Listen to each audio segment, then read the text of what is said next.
Look, detectives combing through the hood looking for a corpse. Draco hitting. I don't think your body can endure the force. I whipped the fish up with a fucking hanger or a fork. Told that bitch, go ahead, sniff what you want. There's plenty more to snort. I had an outstanding warrant for a short. Turned myself in, rocking Louis and all my jewelry. I wore the court.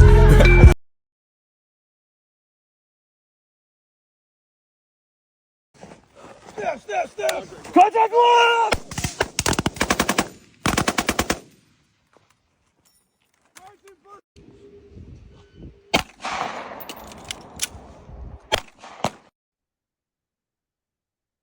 Ladies and gentlemen, straight from Okinawa, Camp Schwab, episode 82, Hard to Kill, Corporal Andrew.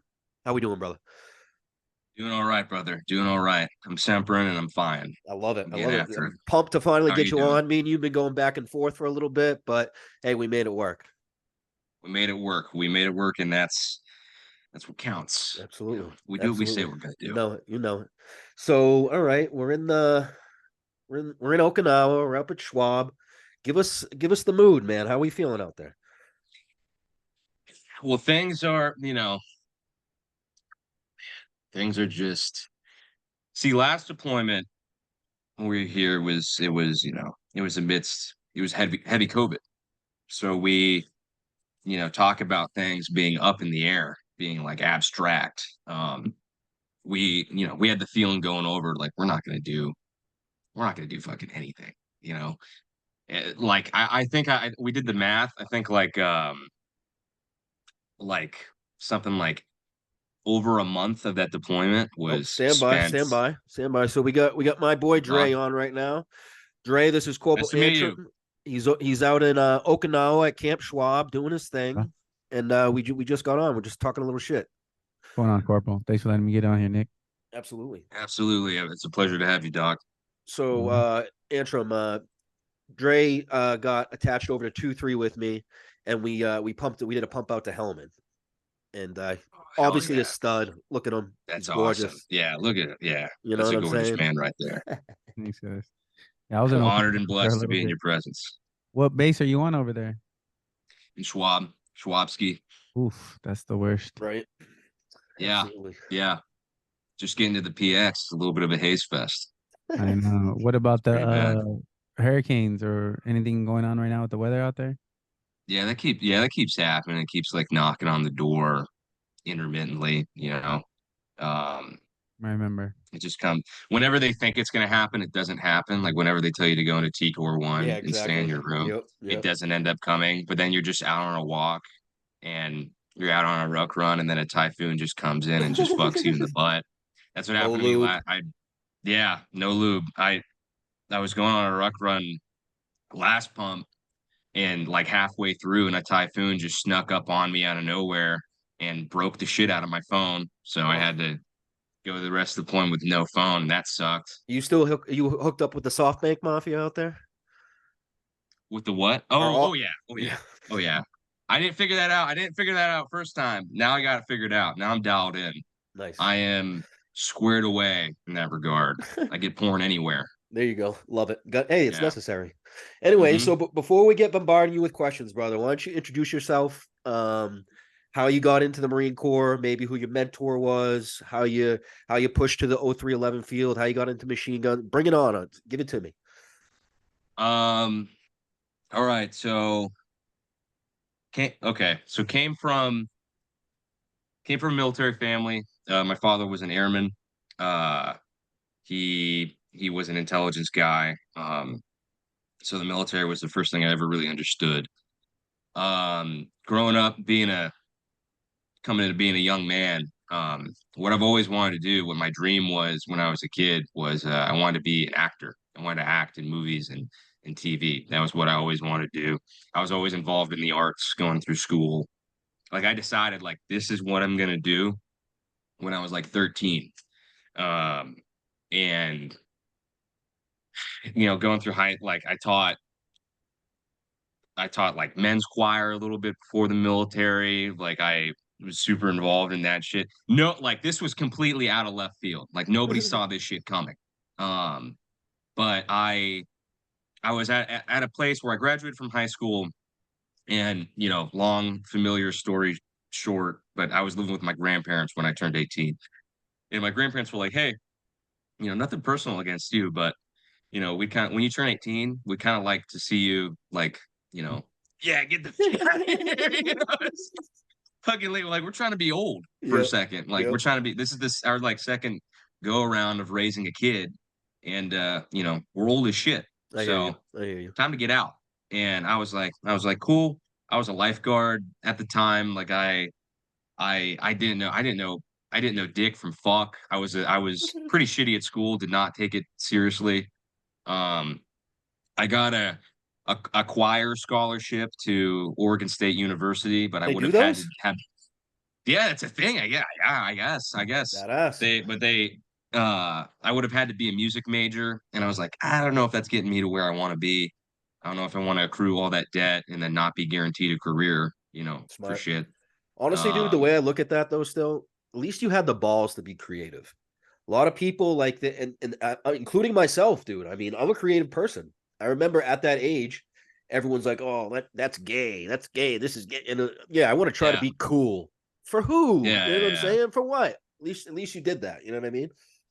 The only way to fit in like our demographic is just to just listen to Tool and do steroids and fucking and just get hammered every Facts. single day. Like that's Yep. what's being badass. Yeah, And exactly. Worthless. I think that we all realize, sooner or later that we're just being kids, and Absolutely. that isn't what's good to go. But I thank you. I appreciate that. Yeah, I've always been very, I don't know, art focused. So I hung around like I said, nobody saw this shit coming.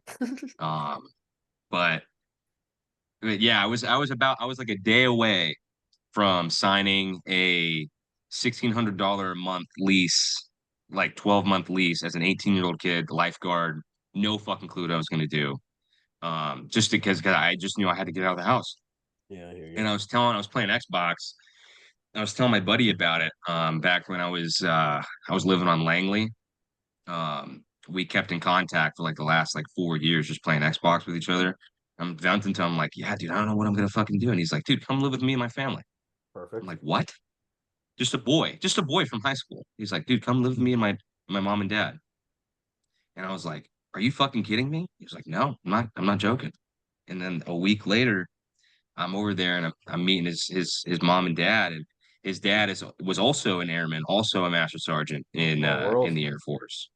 Um, and yeah, they took me. They didn't know who the hell I was. It was just one of their son's friends, and they took me in, and um, you know that I would say that was definitely be my friend's dad was my mentor because Okay. he's the one that I remember. I lived with them for no more than 6 months, or yeah, I believe it was about 6 months. And I remember we were around the kitchen aisle one day, little kitchen island, and he was being like, Hayden, he's like, I don't think that you want to be an actor right now. I think that you need to be an actor right now because if you were, you'd be getting up every morning and you'd be taking steps to make Yeah, this a exactly. reality. And I know that you could, and I don't see that coming from you. Like, I don't think that, I think that that might be your dream. I don't know if it's what you need to spend 18, like at age 18. I don't know if that's what you need to be pursuing at this moment in time. And I You was like, went to their okay. house with the intentions to still do music, or that aspiration had gone away already? Yeah. I still knew that I wanted to be an actor. I kind of spent 6 months just kind of fucking around because when my family, all the men in my family have had problems with substances Mhm. at one point or another. And it's been a downfall.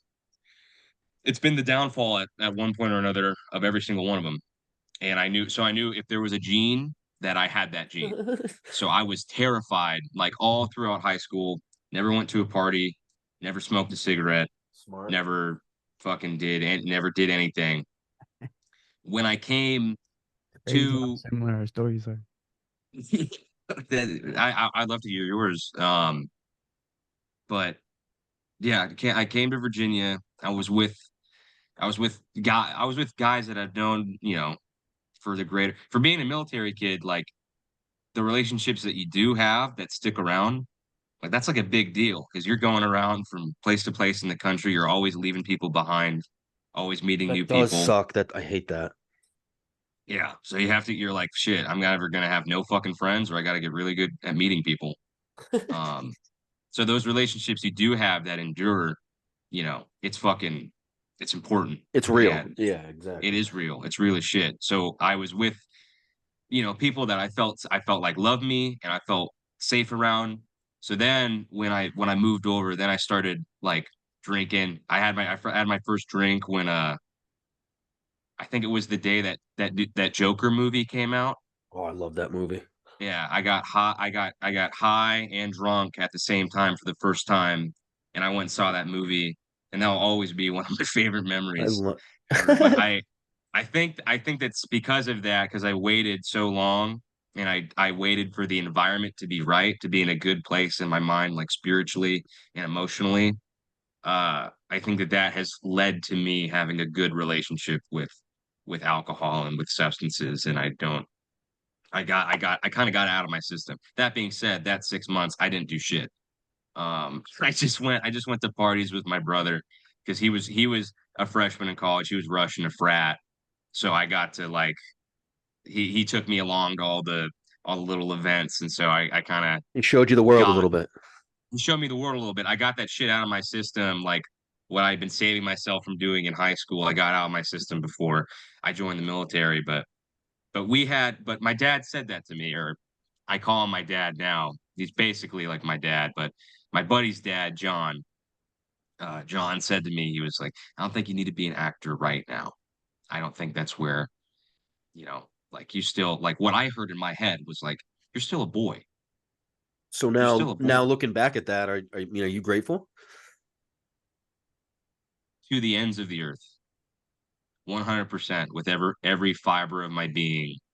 Like that was definitely the point in my life where I took control of the path, and I wasn't just another teenage boy rolling like a tumbleweed through Yep. whatever, No point. wherever, No direction. no Yeah. fucking point, just doing what everybody says that I should do because I don't want to disappoint anybody, What even year if did it's you not what join? my 2020.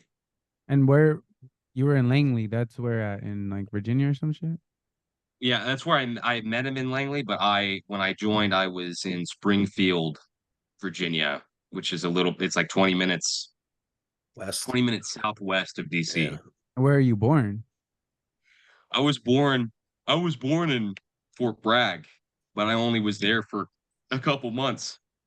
If you don't mind me asking, like what happened to your parents? And I only ask because uh Very similar stories.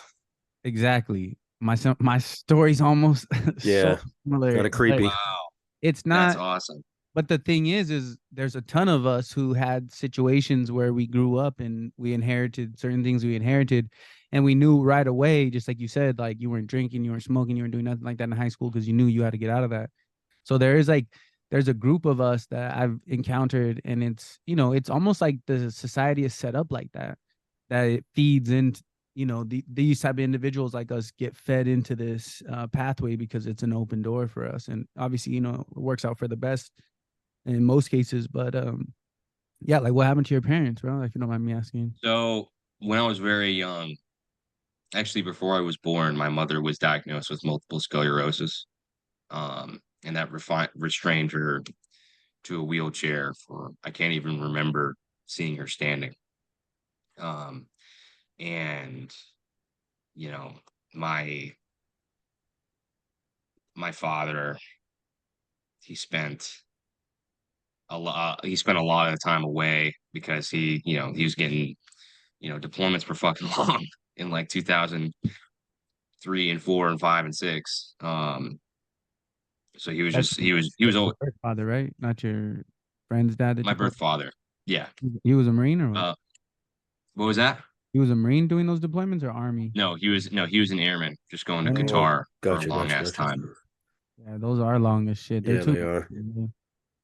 Yeah. But he was always gone. I was always, from a very young age, I was taking care of my mom rather than the other way around. Um, when I was 4, we were stationed at what is now Joint Base Lewis McChord in Washington State, but back then it was just McChord Air Force Base. Um, she was still trying to cook, like she was still trying to do like independent shit, and we hadn't noticed, but like a Lay's chip bag fell onto the stove, and because we were like watching TV, and the house started to burn down. Like the house started to burn down while we were in it, and she couldn't get low to the ground. Like she was like coughing because she couldn't get down on the ground. She couldn't fucking army crawl. She was in the chair, but I was low to the ground because I was 4. So I could still like kind of operate, I guess. And she Were you was only like, child? "What was that?" Are you an only child at this point? I am. I am. I have half siblings now, but I at this point, yes, I was an only child. My biological mother and father only ever had me. Um, but yeah, she couldn't really get herself out of there, and so I took her little like joystick and I steered her out of the house, and then I went and got the neighbors, and me and my mom just sat and watched our fucking house burn down on the sidewalk. Damn. Um, but it was because I was like the man of the house. You know what I'm saying? Um, and her mind, like it's her mind too. Like her mind starts to go. She can't remember stuff, and I just. But That's tough at a anyway, young age, man. It's tough at a young age, bro. yeah, it sucked. It sucked, but at the same time, it's like I'm sure you guys have had thoughts like people like maybe people ask you, would you change anything? And then it's like, well, obviously there's objectively shitty things that happen to everybody here, but who would you have became? I was just gonna ask you that. Did that Who would influence you the way you grew? who Yeah, would you exactly. be? Exactly. I guess potentially, but it didn't like it didn't. I don't know. I wasn't that like I didn't become like a fucking selfless hero or anything. At least when I was like That's Still, a you pretty grown dope, up, when I though. was still, being bro, a kid. you're being humble though, bro. I don't even think even at that age you didn't probably realize that made you extremely strong. And I have a 4-year-old daughter, and she's really smart. And I don't know if she could joystick somebody out like that either. She So Yeah, I that's don't know. what I Because mean. I would play around. I'd play around on her chair, so I understood how it worked, and then It's I crazy. knew, I knew when there was a fire, you had to go get somebody. Facts. I didn't know what go. I think I talked on the phone too. They told me I talked on the phone, and I just like I didn't pass any like good intel. You know what I mean? I was just like, there's a fire. Yeah. So they were like, But okay, like, I what guess. happened though that you're calling your friends dad instead of your dad? Where's your dad at? Yeah. So the deployments and everything, like I'm not gonna I have my own theories about everything, but point is, my dad and my mom split up. For sure. I went with my mom because, of course, somebody had to take care of her. So we went and lived with our grandparents. Fast forward to like age 12, my grandpa is struggling with like alcoholism, and so I'm getting mainly raised by my grandmother and my mom. My mom can't really do anything. Um, because her brain just isn't really there anymore. And so my grandma is just like trying to take care of her husband, trying to take care of me, trying to take care of her daughter. I have an uncle, my grandmother's son, who has his own demons. Like he got kicked out of the Air Force for smoking weed. Back when just a spark just extinguished like that because of he did something stupid once. So she's taking care of him. So my grandmother,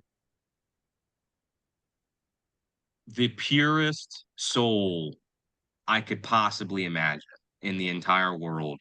Like, talk about a woman that every single breath that goes through her body is for other people, every single day. She loves and cares. She lives to serve others. My grandma is, but she had her plate fucking full. And I was getting raised by, I didn't have any male role models in my life. So I was like a little fat kid just playing video games. Didn't give a shit about my studies. And this whole time, like we fast forward like 10 years, my dad is calling me. He's like, come live with me, come live with me, come live with me. Like, I want to transfer custody. I want to take care of you again. So because of everything You going still in the on, Air we're Force like, too, or what? he was still in the Air Force. He was still in the Air Force and he remarried. So I went to go live with them. We all decided it would be best because everybody had their plate full. Yep. Yep. And I needed a male role model. So I went there. Sure, it was weird. A lot of shit. I got some of that regiment, some of that discipline. A lot of shit happened over the course of that 3 or 4 years. But it ended with me and my dad going, "Hey, I should probably take you back to your grandparents." So fast forwarding a lot of shit. He's like, "Should probably take you back to your grandparents." Went back, did junior and senior year back there, and I still go. I go see my dad like once every 6 months when I'm home on leave. But he just doesn't have the choices that he made and the places in life that it took him uh disabled his ability to be as present as some of us might have wanted in my life. I'm sure you're saying that in the nicest way possible, and Oh yeah, I can respect that. You know what I'm saying? Yeah. And man, that's a harder situation than you put off, man. That's not easy to deal with at a young age, and I'm sure it's very confusing. You know, I mean, you see all your friends with these perfect lives, and then you're over here just like, what the fuck, man? Kind of got to raise yourself to a certain degree, you know, and I can respect that.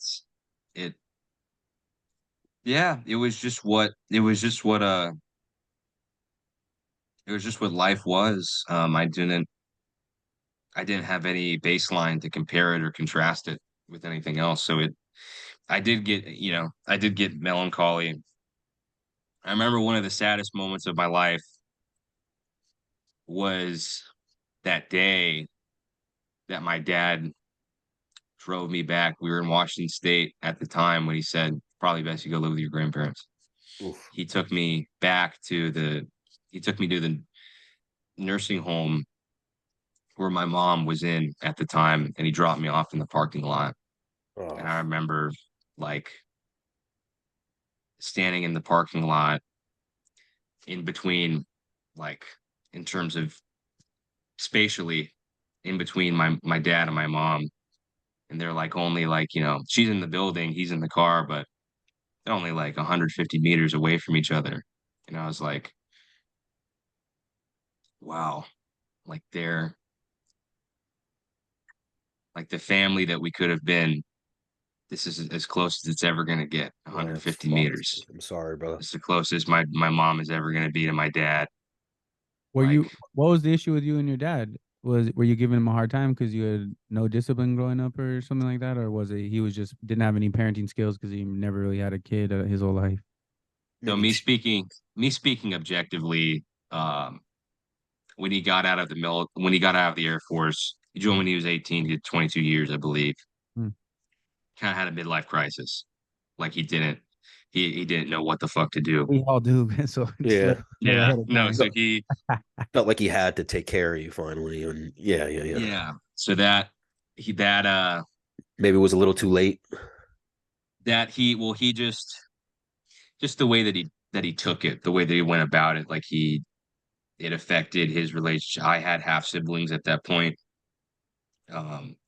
His relationship with his wife, Oh, you were my living in the house stepmom, with him and his new wife in the new family. Yeah. Oh, that would and like a couple new siblings or what? Yeah, I had new half siblings. That could be tough. Like you got to fit in with that's a tough. Yeah. Yeah, they're my little dude, they're my little dudes. It wasn't from my standpoint, there wasn't much friction. I was happy to have brothers and sisters. I was happy to not be alone. in the house anymore. And what prompted it then to you? I mean, that's a big decision for your dad to be like, because he's probably talking with his wife about it.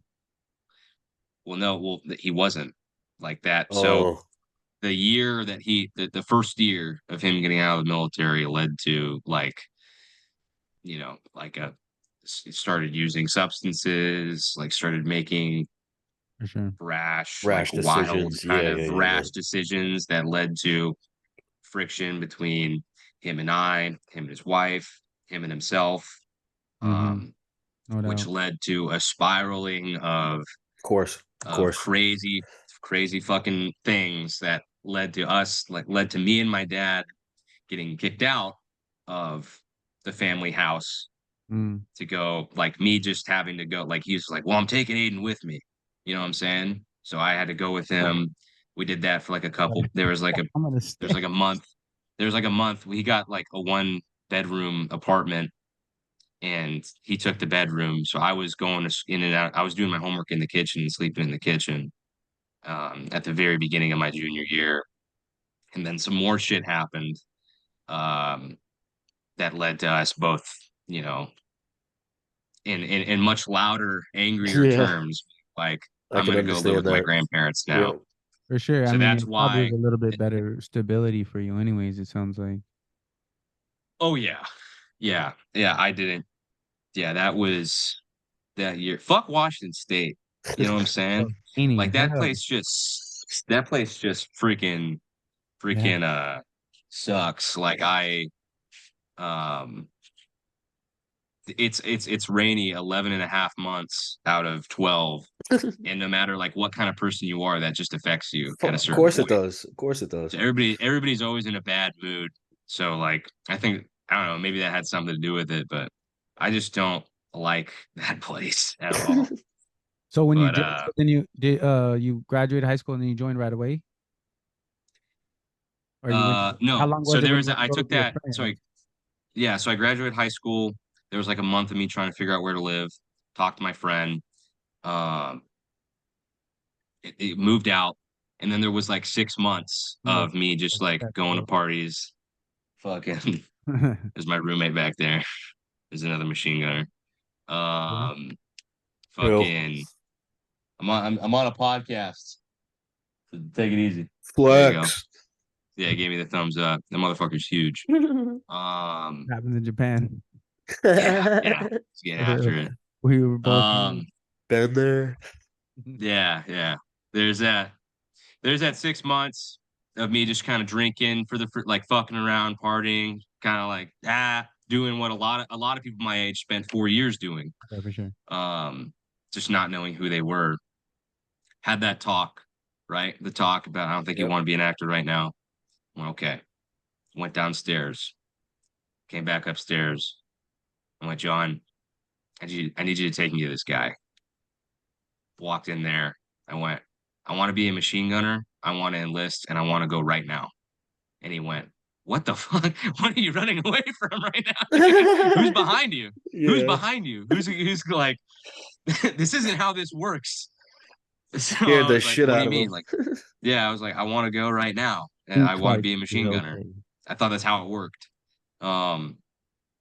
But yeah, then after that, I just went. I was thinking, if I had done everything else in my life, say I became an actor, did music, got an Oscar, was in like some movies, like had a positive change, what I feel like on the world, used my money, my influence for good. Yeah. If I did everything, had a family, had a badass family, everything else in my life, what would I have regret not doing? Serving my country. 100%. So I was like, well, seems like a good time to get that shit out of the way. And I was like, who am I going to do with fucking Marines? 100%. I didn't know. I didn't even know. I just knew because of I just knew. I just knew. I was like, if I'm going to join, it's going to be the Marines. It's weird. It's weird because your story correlates a lot with his, and I have similar things that correlate with some things that you said, but it's almost like you see a pattern of who joins the Marines. That's what I was thinking. I Not was, even the You Marines, really even do. the military in general. But Yeah. the I Marines. was making a that's what joke. they do. I was making a joke at the chow hall yesterday because I said something. I made some sort of joke about how I don't like my dad isn't a huge part of my life, and then some guy at the table was like, oh really? He was like, wow, like that's are you serious? What happened? And I was like, oh my god, the infantry marine doesn't have a great home life. Who would have fucking guessed? Who would have guessed?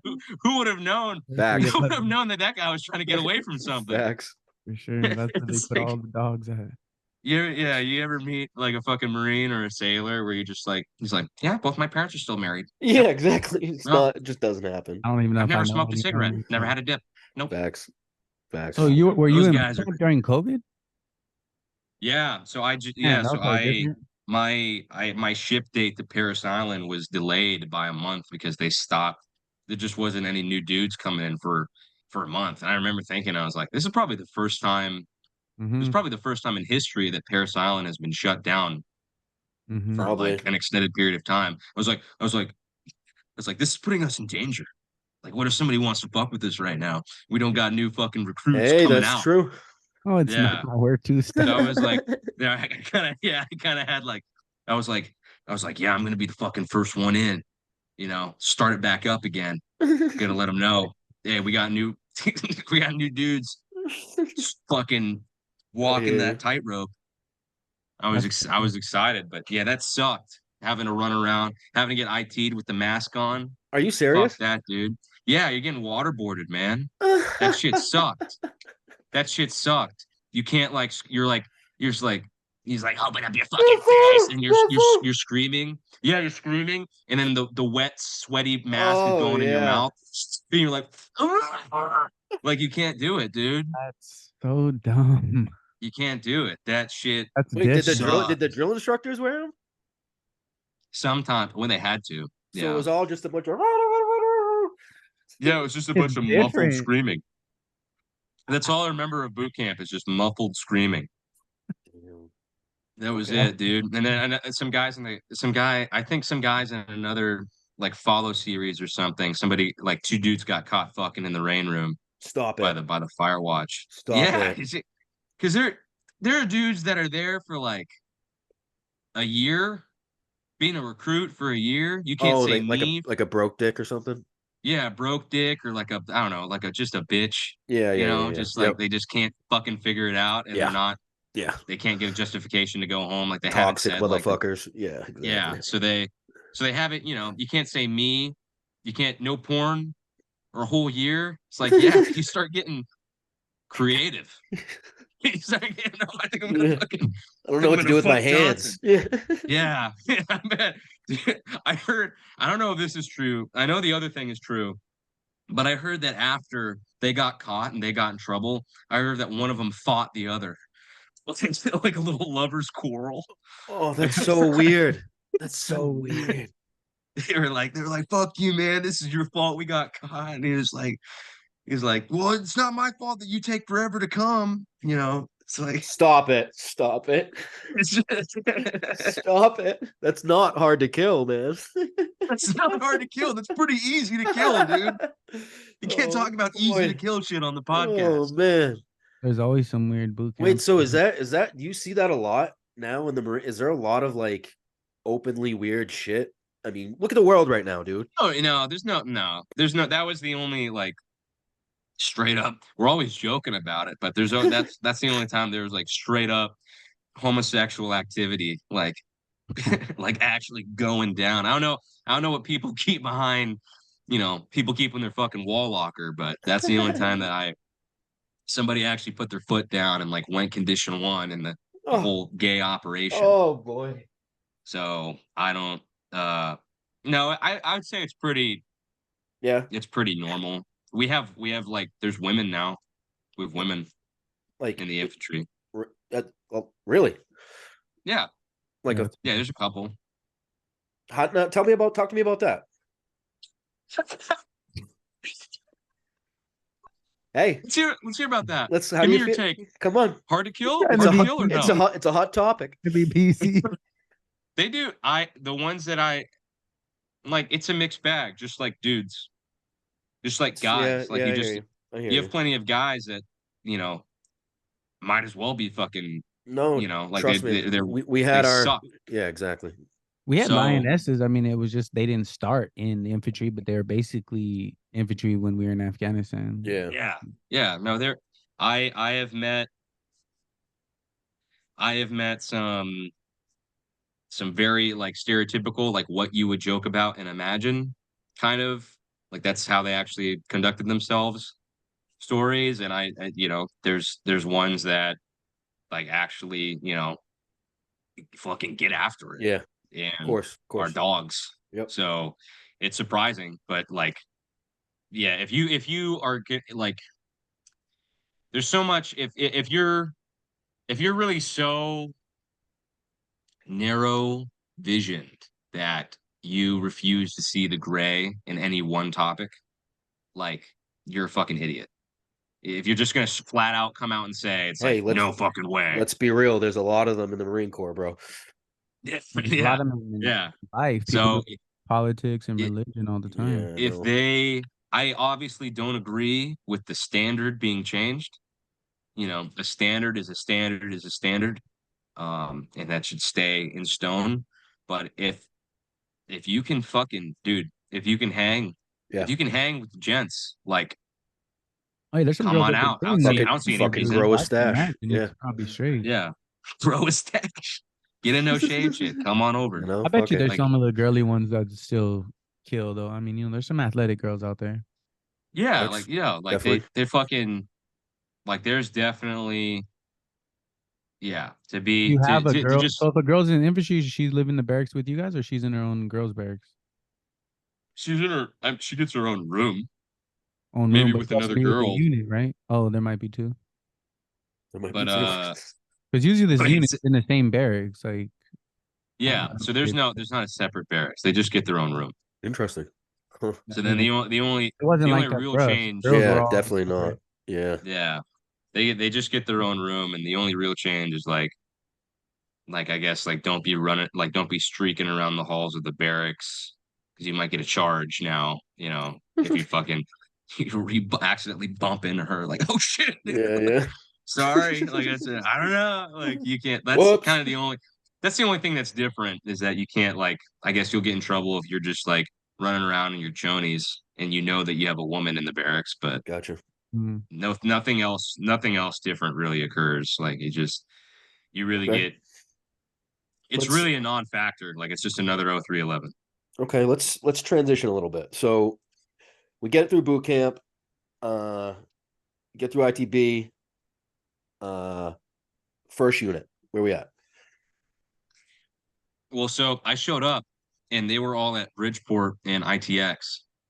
And we got told in ITB, like 2-2 is going to Bridgeport and ITX. Yucky. Like, you guys are going to get to the fleet and you guys are going to pull your if and you're going to go right to. They did Bridgeport and ITX back to back, not coming back or anything, back to back.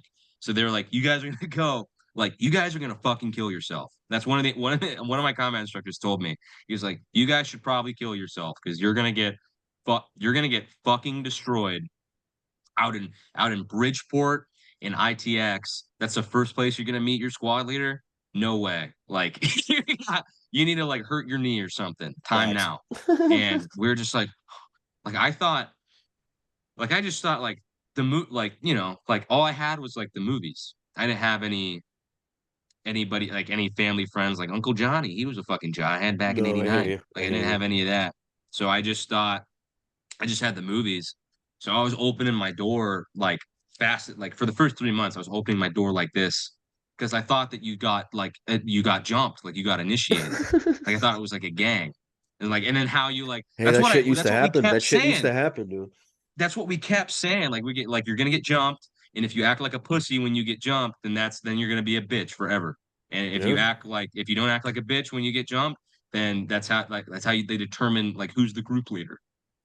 So I was like ready, just a little like a little scared kid. And then I remember but what ended up happening is we got there and like the manifest and the rosters already filled out, so we couldn't go with them. So we spent 2 months Waiting. alone Yeah, waiting for those guys to Standing fucking by. come back. In Japan? Yeah, no, in Lejeune. Lejeune Yeah, still? Oof. in Lejeune. So yeah. It's like what's worse, Camp Are you Schwab or Camp seriously Lejeune? I doing don't so? know. I So couldn't tell you. That shit is bad. Eerily Um, similar. Eerily similar. Yeah, well, at least I can drink the water here, Yeah, so that's good. maybe. Yeah, yeah, for how Jesus long? Christ, exactly. Who knows? Um, but yeah, while we were there was two other people that didn't go that stayed back from Bridgeport. It was my first section leader and my first squad leader who were going to advanced school. And when they came back, like the day before they graduated, Advanced machine gunners course. yeah, Okay. yeah. The day before they graduated, they got three of us, it was me and two of my fucking little bootski amigos, and they're like stand by and answer from room. And I'm like shit, this like this is fucking it. There's three of us. I don't know how many of them there are. So like Here it fucking comes. my boy Bowden, he's like, I'm from the fucking 305, bro, fucking Miami, bro. We're going down, bro. This is it, bro. Like, that's how he talks. That's the best impression you've ever heard of anybody ever. That was 100% accurate. Dre used to talk like Um, that. yeah, he's a fucking Facts. he will not shut up about how he's fucking 305, bro. But we got there, and dude, my my first squad leader, Corporal Turner. Turner that is like what you think of when you think of a machine gunner. Like, Okay. he's a big, buzz cutted, mustached, brute fucking dude. He's a big guy. And I Ground came in pounder. and then yeah. And then all those thoughts of fucking surviving the jumping like just left my mind. Um, but we didn't get jumped. They had a stern conversation with us, Yep. laying out like what we needed to do while they were That's an important time right there, bro. That's yeah. where you realize like what it's gonna be like, how I'm gonna live, Yeah. They like Important. laid down the fucking here's what we need you guys to be proficient in by the time that we come back, like blah blah blah blah blah. Like we're gonna fuck you up if you don't know like your stuff. Yep. It's like writing it down in the fucking write in the rain. Bust out your write in the rain, writing it down. Um, but yeah, that was like I kind of I had like a kind of sped run. You could call it a sped run, but speed ran the whole being a boot thing unfairly because I joined right before, like I came right before deployment.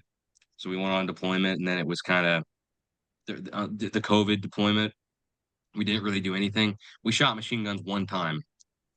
So I was 9 months in the fleet coming back from my first deployment. I shot a machine gun in the fleet once. Where were you guys deployed So to? Okie, right? Okie, yeah. Yeah. The Okie, and then we Oh, went to mainland to do some exercises. wait, you were with the unit. After Lejeune, you went to a unit where in the Japan unit, 2-2. No, I went to 2-2 station in Camp Lejeune after ITB.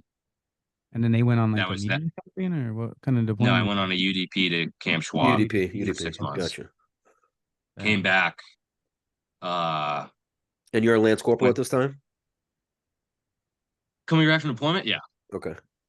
yeah. So then I was getting ready for advanced school. That's all I'm hearing about the whole time being a boot. It's because that's all we have. Of course. Like, do you guys like? That's your varsity That's jacket all. right there as a machine gunner. That's all that we have now. We don't have. I know I'm trying not to laugh. To It be sucks Yeah, though. we don't have. We talked when you first got on here, man. You don't have Yeah, you gotta fucking. We don't understand. have fucking Haiti. We don't have a humanitarian ribbon. We don't have. We don't have Helmand. Like we don't. That's Bro, you gotta all that we understand. have. You gotta understand when we were in, dude. The feeling of deploying to the most dangerous area in the world is just this you get ready. I mean, Dre, we were looked like Greek gods. We knew every weapon system, dude. You get this feeling of just satisfaction Fucking of a fucking killer. I'm just ready. Yeah, you I'm already ready to know. go. You already know. Like talk about like you say like me like we've all had very sort of similar backstories. Like what did we do when like in making this decision that we made? We were looking for a purpose. We wanted a purpose. Of course. We wanted to have something in our lives that was really ours. And like maybe we spent like a lot of our childhoods, a lot of our adolescence feeling like we didn't have any control. We didn't have any control over the path. Things just happened to us and we got to take it back. We got to become, these fucking war fighters. And then like you guys actually going, like I was excited to be on the practice squad for like being a poolee. Like I was excited, like, yeah, I'm gonna be ready as fuck for war.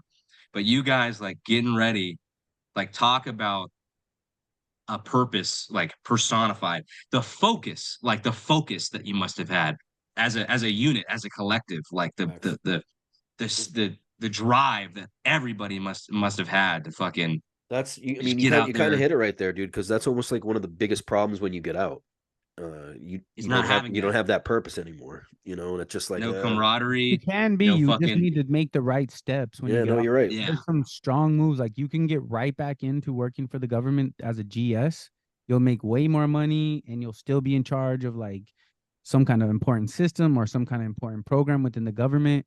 And so as long as you guide yourself the right direction, and honestly, like, let me just tell you, bro, as I'm 37, I have 3 kids. My oldest is about to be 8. I did 3 tours.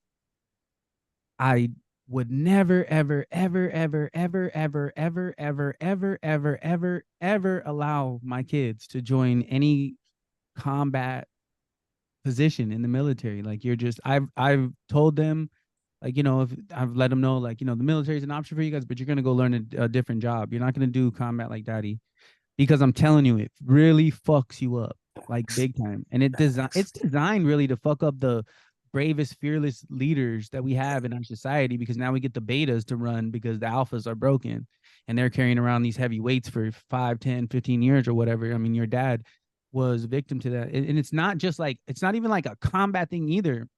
It's like an identity thing. And you mentioned it, but I'll tell you right now, dude, don't put so much into that identity, because ultimately your purpose in your life, you'll make it when you get out, and it's most likely going to be your family, especially if you had a sense of brokenness in your family like I did. I know that's always been my ultimate goal. Obviously, you want to serve my country. I'm there for my brothers, Semper Fi, but ultimate, it's my family first. And so don't put too much stock into that identity, because once you get out, it's harder to rearrange and reprocess. Yeah, for and sure. Honestly, like the military could be 1 or 2 experiences. It could be actually on my Twitter, Forever Contrarian. I have on my pinned, it's combat changes, some for the better and most for the worst. So the military can be something that really fucks you up, which I'm telling you, I have cats. I'm wearing my captain who ended up offing himself after a couple years just because he couldn't deal with it anymore. So it really does mess you up if you didn't lose a leg. I mean, I'm having multiple surgeries still on my injured knee. And so like there's just all this that comes with it that honestly, it is not even worth it. Like you can go be that alpha, you can go be that dog in some sort of other avenue, like non-violent avenue, which, to be honest, and if you look at history, you can like back this up empirically, that non-violent movements actually win. Violence never actually wins. So it's tight to be like, I have a big dick, I'm tough, I'm a war fighter. I'm not gonna lie, that's tight, but that's really just all ego.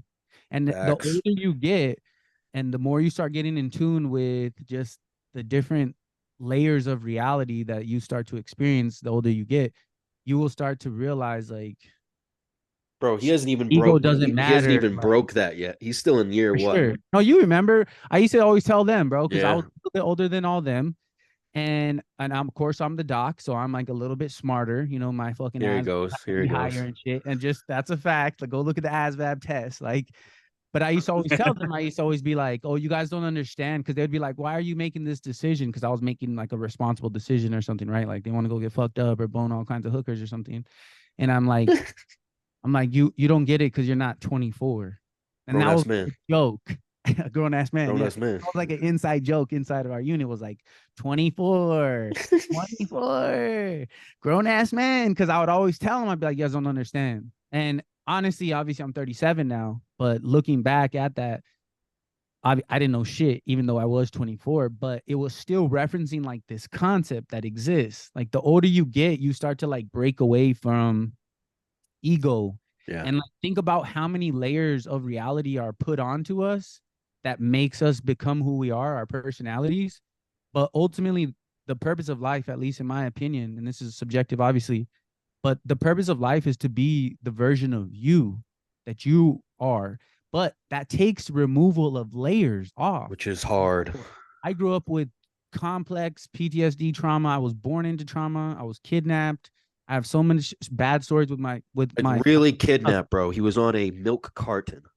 Yes, but like that Wow. made me a certain person where I didn't like other people, or it made me function a certain way. So growing up, it made me a certain individual. But the older I've gotten, the further away from those events I've gotten, you start to realize and you start to think like, well, hold up, that's not really who I want to be.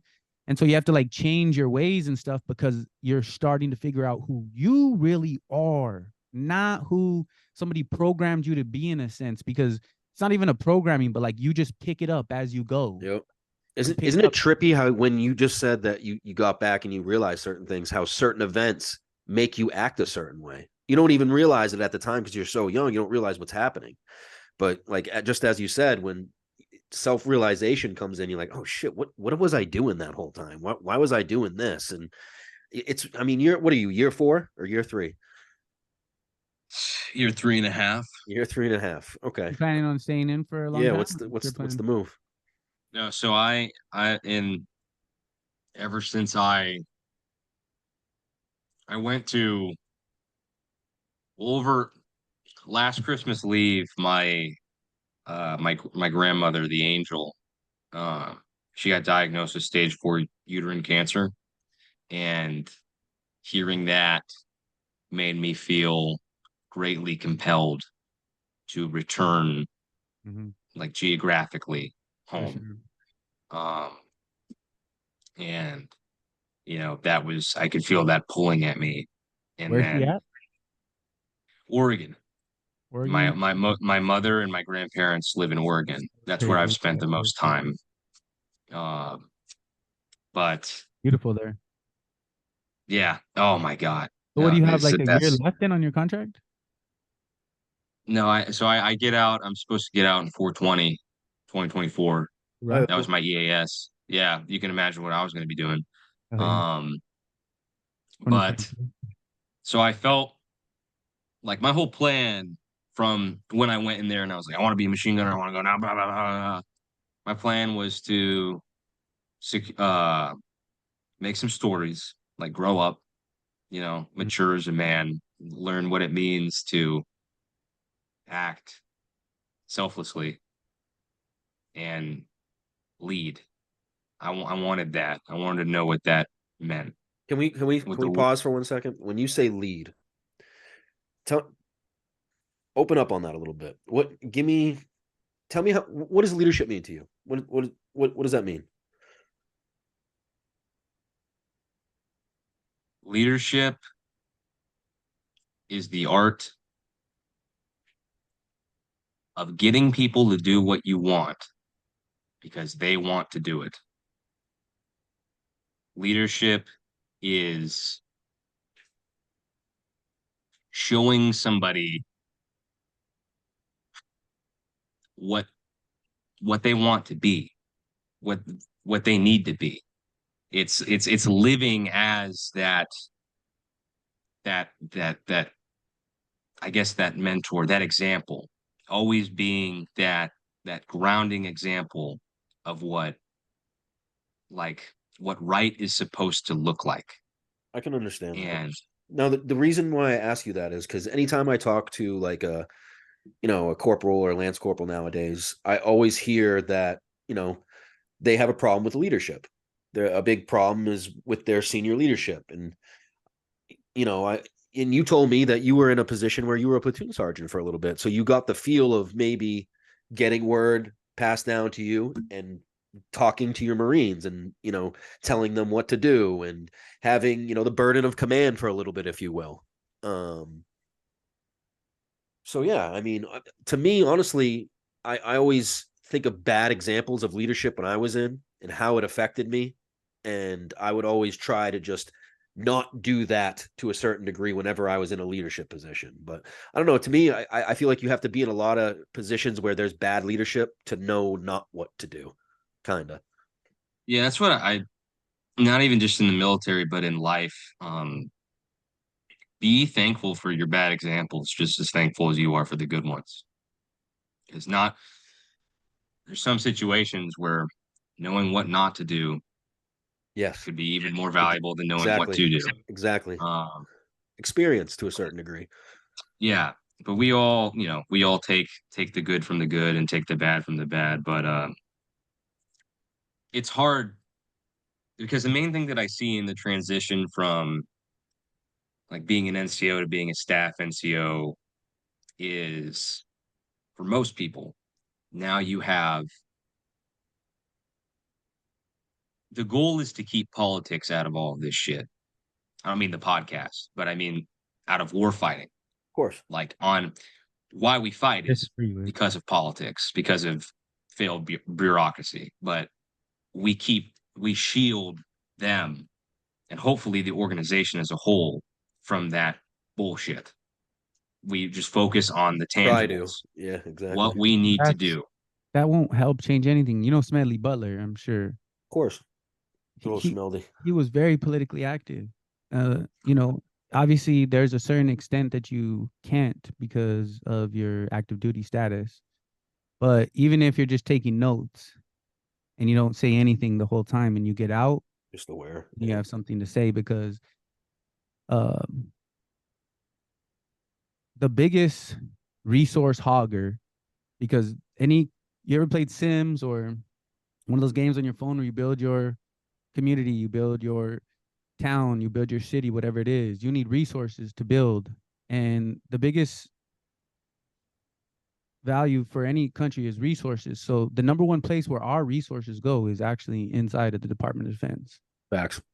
And it's about 55% of that. You can go look on these numbers, but 55% of that budget is going to the private corporations that make the weapons, the missiles, the bombs, the machine guns you're using. The Marines didn't make those guns. No. Unfortunately, you know, those guns were made by a company, and that company made it at $30 and sold it to the Marine Corps for $3,000. Just throwing numbers around. It's, you know, there's a profit margin though. There's a big disparity. And yeah, these are private companies. So ultimately what's happening here, and this is going to change our whole entire conversation. But I think you're going to be great at being an actor too. I think you have facts. I was going to say that as well. Pauses and like you very. He's got the face for it. Yeah, leadership too, bro. But like I appreciate it. Command of the time when it's on you, and I think you're going to do great, bro. I think you need people like us to help guide you. And facts. If I had some options, bro, I'll tell you some chess move plays that I had to learn and mess up on, but I can pass it on to other cats. Like there's some big moves you can play before you get out and when you get out to secure yourself. Hell yeah. Jobs, because it's hard getting a job after infantry. Yeah, my resume is like emergency medicine, expert rifle qual, exactly, machine gunner course, advanced machine gunner course, J-Dub. So here's Bridgeport. They're just laughing. Yeah. Here's what I can bring to the management of this office depot. I laugh every time I see cold weather training Bridgeport on my resume because I'm like, if you only knew what it took to put that fucking one line on the resume, facts. You know how much cold my nuts were. Like, all the shit that you guys have to fucking do, all the shit that you guys have to memorize to get your pin. Oh yeah, nuts. I love when they come in every time they're doing a board to come in and answer like, hey, what's the max effective of like the 1911? Yeah. Or like, tell me about the 240, like what before the Gulf. Like they're outdated as shit. There's like, it says on the FMF book, it says like the M9 is like 19 inches long or some shit like that. It's ridiculous. They just come in and they're like, hey, can you quiz me on when the EGA was made? And what's like, crazy, I bet you if we looked it up, I bet you the way to change it is it's probably some kind of like the government would have to put in some kind of like RFQ which is like requesting for services or something to even get it changed and have to like pay a grip of money to get it changed. Like our system like all the money like play, all the money scam. play. Yeah, Our exactly. system is a scam, bro. I'm Yeah, telling no, you it right is. now. Don't get them Besides, going. we lie ourselves into war. Besides, we coup other democratically elected countries and complain about our own democracy. Besides all that, the money being spent is not smart. There's a great video by Johnny Harris. He does a lot of deep dives on YouTube, but he has one about who got rich in Afghanistan. And it starts That was off so good. It starts in like 2002, you know, it was 2001 where towers got hit and um America had started ramping up a double narrative. That's why if you ask most people, why did we go to Iraq? Ask most people and they'll say it was because of 9/11. Yeah. Which is because of 9/11, actually yeah. To go false. get Al, Just yeah, to very go wrong. get Al Qaeda, who It wasn't was there, to go WMD, Yeah, get WMDs WMDs, that WMDs. weren't weapons of mass there. destruction in Saudi Terror. Arabia, Saddam Hussein. There's other, you know, political issues underlining where, you know, he was working with Gaddafi to get the gold standard back and to get everybody Man, that's deep. in the OPEC and the oil world to get them off of the petrodollar, which is this ability that the United States has uniquely with the reserve currency to have all the oil in the world traded in dollars. Yep. So what it does is it helps keep money in dollars in circulation. So Yep. when we print millions and millions of dollars, it doesn't really hit like it should because you have all these dollars in circulation because the countries have to use the dollar because it's a reserve currency. And there's like even a certain amount of money you have to have in your central banks to even be part of this. So like if you're a country and you're purchasing millions of dollars of barrels every day of oil, this is like a very complex system. And the US dollar has hegemony on it. And unfortunately, you know, Saddam Hussein and Gaddafi were plotting in the background, really trying to use Chess their moves. in the Middle East. And yeah, it's just chess moves. The United States was like, nah, we're not going to have that, bro. We got too much power. And, you know, we're too good at propagandizing our, you know, 6th grade reading level average American. So tell me this, Corporal. Force Design 2030 has came up a little bit. I don't know how this has affected you, but when it comes down to it, it's almost, I'd like to say it's geared towards China, the possibility of going to China. 100%, at least a near peer. Yeah. Now to knowing that, I mean, the biggest thing is to mature our forces. I mean, how are we? It's a brand new way to fight. I mean, we're over. We've been in Afghanistan, Iraq. We haven't done island hopping in. I mean, what, since the Philippines? Or we just built 3 new bases in the Philippines too. Actually, getting ready for whatever they want to start with China. But I guess the big deal though is retention. All these staff NCOs that we need to lead these guys are they're getting out, especially. I mean, in the various MOSs that need, to move all this stuff. Now, I mean, you just told us that you're probably getting out. I mean, and from all appearances, just from talking to you, I can tell you're a good to go dude. Now, what would you give us your opinion on why these staff NCOs or salty corporals or salty sergeants, are getting out? So to clarify, my plan was to get out up until like a year ago, up until like the grandma thing.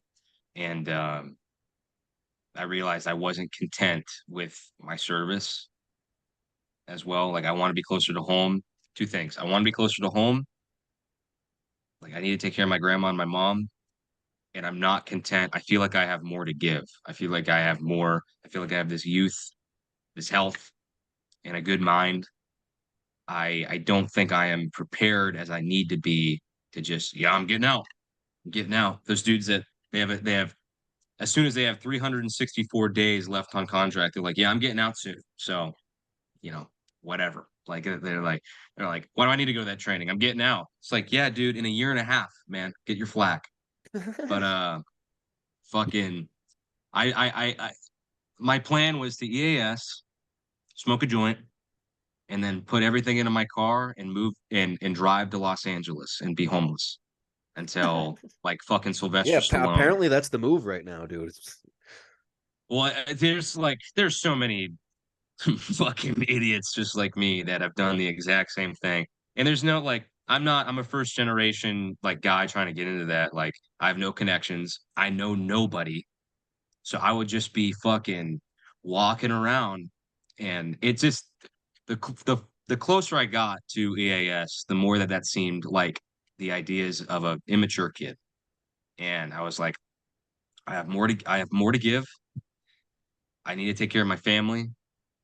So putting myself in a situation where I'm incomeless, um, in LA, 18 hours away from home, um, didn't like, what if something happened to my grandma? What if something happened to my mom? I don't think this is the time. Just like the conversation I had with my father figure, when I was 18, I don't think that this is the time. I think it will become very apparent. Um, and that's not to say I'm going to just sit here and wait. This is a lot of going into answering your question about Fortune Sign 2030, but it all makes sense in the end. But anyway, combination of all those things. After I went to ISOLC earlier this year in spring, and being around those guys and the instructor cadre, I was like, being around dudes like real, squared away fucking professionals in this job makes me remember again how much I love doing this. And I was like, I'm still young, so earlier in the spring, I started my process for an inter-service transfer to the Army because I want to be a Ranger. Really? I'm trying to go 75th Ranger Regiment. Ooh. Do that for four. Did you say who? Yep. Yeah. Ooh. I can't wait. Yeah. You're gonna need my Rangers on the 5-yard line. That's This is my bro. safety, sir. So None of it matters what color your uniform is, bro. Yeah, It just yeah. matters Yeah, what you do, and that that sounds like over your family first. yeah. And do If I what you go to second Ranger bat, I'll be at that base where my house burned down in Washington State, 2 hours away from my mom and my grandma. And so I just started going to school, just started doing TA, been going to college, so I can get my bachelor's by the time that I'm out, and Smart then get move. my master's in acting using my GI Bill after I get out of the military. But I should have been doing that the whole time, is what I realized. I should have been doing that the whole fucking time. I could have done that as Especially a in PFC. Japan. Especially in Yeah, Japan. That's yeah, all I was saying. Your military career could be either two things. One, it fucks you up, or two, it really is like a stepping stone to a bright, successful future. And you just have to make the right move. So definitely doing what you want to do to make sure that you're staying in, because a lot of people, they might just be like, oh, I'm gonna stay in, and then they're not actually happy. At least you could still stay in and be happy with this move. So that's a yeah. solid move for sure. And definitely get your degree. I mean, you want to do the acting, so get your bachelor's degree and maybe, I don't know, film study or something like that. What are you studying for your bachelor's right now? Some kind of art? Communications. So Communication? after I realized, because in our JST, I'm actually, because of like advanced school, corporal scores, boot camp, ISOLC, I'm actually like halfway towards getting a bachelor in communications degree already, just off of credits, because so many of them carried Really? over, because a lot of it is like leadership, That's business awesome. management. Like a lot of it applies to that career field. And then after I realized my master's didn't have to be what my bachelor's was in, and I'm like, well, let me be efficient with my time, get a bachelor of communications degree, which is more generally applicable. It's a very general kind of abstract degree. Like there's no one career field that it gets you in, but it could be potentially applied to a great deal, because it's just like about enhancing and augmenting your ability to communicate with people regardless of background or status. So with that, like that could help me in the military as well. Um, so get my bachelor in a general, like kind of multi-tool sort of degree, and then use that solid GPA and my GI Bill to potentially get into a very, a damn good school for getting my MFA about acting. And the main thing that I would be pursuing there is the connections that I would get. That'd be How the most tall are you? valuable thing. How Huh? tall? How tall are you? Like 5'8". I feel you. I just asked because I think, usually most actors, not most, but I think Tall as shit. They're usually taller. Yeah, they're like 6 foot and something. Jonah Hill, bro. Tom Cruise is Here like we go. 5'5". Here we go. There it is. But he's Yeah. also a Not Scientologist, the and most of his videos are So produced fucking by crazy. Yeah. Scientologists. And, That guy is Scientologists crazy. have their own production company and thinking like So Scientology, maybe. Maybe getting into Scientology, maybe that's the move they need to make. Yeah. no, bro. But You just the communications with is a solid move, but like you Yeah. can always do acting without having to waste your GI Bill on acting because whatever you get a job in, like I mean, there's right now you can go on usajobs.com or usajobs.gov and see different jobs that the government offers, but there are a ton of remote jobs, literal remote jobs. And so like if you had a remote job, voice acting, just remote some job, shit like like that. doing some kind of whatever they have you do. Like maybe your communication, so your job is to like do social media or something like that for some kind of department. And while you're doing that remotely, then you're acting in your in IRL. You know, going to the because really the way I live in San Diego, so I'm pretty close to it. My son was actually a Nike model. My wife put him into modeling pretty young, and he actually got on Nike. They paid him a couple $1,000. He's on the websites and stuff. He has that curly hair, and he's like a mixed kid, so it's like the look. But yeah, he's good. really, He's good to go. What you first do is you first just start showing up to like calls. So like they'll just like have casting calls for all the actors, casting calls, and you just do those. Like there's just a lot over here. There's all the time. And so you just go to those, and before you know it, you start getting some IMDb credits. You start getting to know people in there, and then you slide into something else. You slide into something else, and then go network, baby, network. You could definitely use college to get in there, but personally, if you want a family, dude, I'm telling you right now, I wrote a book. My first book that I wrote, it's on Amazon. It's called Freelance to Fortune: How to Use the Internet and Technology to Help You Make a Business and to freelance on the side. And so, because I started my own Amazon company, pretty successful Amazon business, and yes, you did.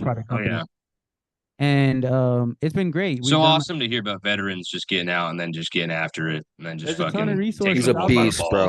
Beast. Yeah. Well, there's a ton of resources out there, and if I didn't have the VA holding my hand in the very beginning, I definitely wouldn't have been this far. So there's a tons of resources out there, and I always help people. You can go on my website on www.warriorclass.com and sign up there. I'll help you out, do whatever. But you could make some moves that put you in a position that I'm telling you, like even myself. So I got out, got a couple jobs. I got my bachelor's degree. I got my master's degree, and then I really didn't want to do it. My master's degree, I got an education. I didn't really like being at the school because all the teachers were telling me like, you shouldn't tell the students to question things so much, because I'm always coming at things from questioning perspective. And so I was like, really didn't want to do that. So I did the entrepreneuring thing. Way to be. Critical thinker, baby. For sure. But it's hard to be in a union that, they have a lot of power over who's in charge. Yeah. People have been there for like 20, 25 years. They don't want new ways and new kind of things. It's uncomfortable for them. They don't want to answer those hard questions. Most people are not going to come, just be okay with that in the beginning. So my point is entrepreneuring went well. I even started a little side tech company to do kind of what I did with our e-commerce company, just like get it out there, get it known for other companies. But sometimes you're not in control of the market. And if you studied anything about economics, about capitalism, it has some great things about it and also has some flaws. And one of those flaws is it goes up and down. It's, it's like a 7 to 10 year up and down. You can go look at the market. You can go look at the housing data. You'll see these little blips. It's just what happens in capitalism. And so we're in that right now, actually, as we speak. And so our sales, we've done 4 million in revenue since 2019. And our sales right now are about like 70% down. So as somebody that it has 3 kids and a wife, and I live in San Diego, I drive a nice car, I have a nice house. So it's an expensive lifestyle, like really expensive. And so I have to be thinking about like, okay, well, how can I provide for my family? And like the main thing that I'm starting to realize as I get older is I need stability. I need manageability. I need to be able to manage my life. I need stability. And really, a lot of these things that I'm doing, like these side entrepreneuring things, I could do them on the side of a government job. So I'm actually in pursuit right now of going back to Voc Rehab. It's another resource that you have when you get out after you use your GI Bill. Don't use all your GI Bill. If you're watching out there, save 1 day of your GI Bill and it'll get you that BAH. That's fire. Your Voc Rehab. But the Voc Rehab will pay for me to go to school again or to put me into some of these jobs. And so I can literally run my e-commerce business. I can run my tech company because I have a couple of virtual assistant people that I've been working with for years that are from overseas, and I pay them, what they ask for in their salary, and it's not a lot. And I can dictate to them still to run these companies while I have a government job still in the day.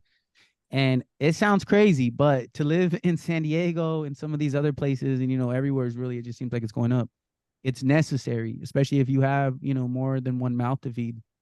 So I would think about, as a young buck like you, I would definitely advise you to think about um having something solid, like the communications degree is super solid. Then maybe in your master's, you go to master's degree and you specialize in something in communications. Maybe you specialize in some kind of like digital editing or something like that maybe you're using on the side. I know Nick told me you got a pretty big Instagram following, so I'm sure you're into photography or videography or He pictures does or his whatever thing, it that's may for be. sure. But like you can Yeah, I did, specialize in yeah. something like that, then you get a job with the government. So you got a solid paycheck. That's coming in as long as you do X, Y, and B, and it's not hard. You've been a Marine. Anything after that, I'm telling you, is easy as fuck. So it's gonna be That's what I simple as said, you're yeah. like, this is easy. What? This is what I gotta do. Oh, and then now you're pursuing your lifetime dream as a hobby. And then if you make it big, then you can, leave that behind. But you'll always have that solid paycheck, Passive the income. government, because honestly, I'm gonna write a book. I've already got 3 books now, but I'll write my 4th book, and Talk that shit. I'll call it freelance or entrepreneuring is not that tight.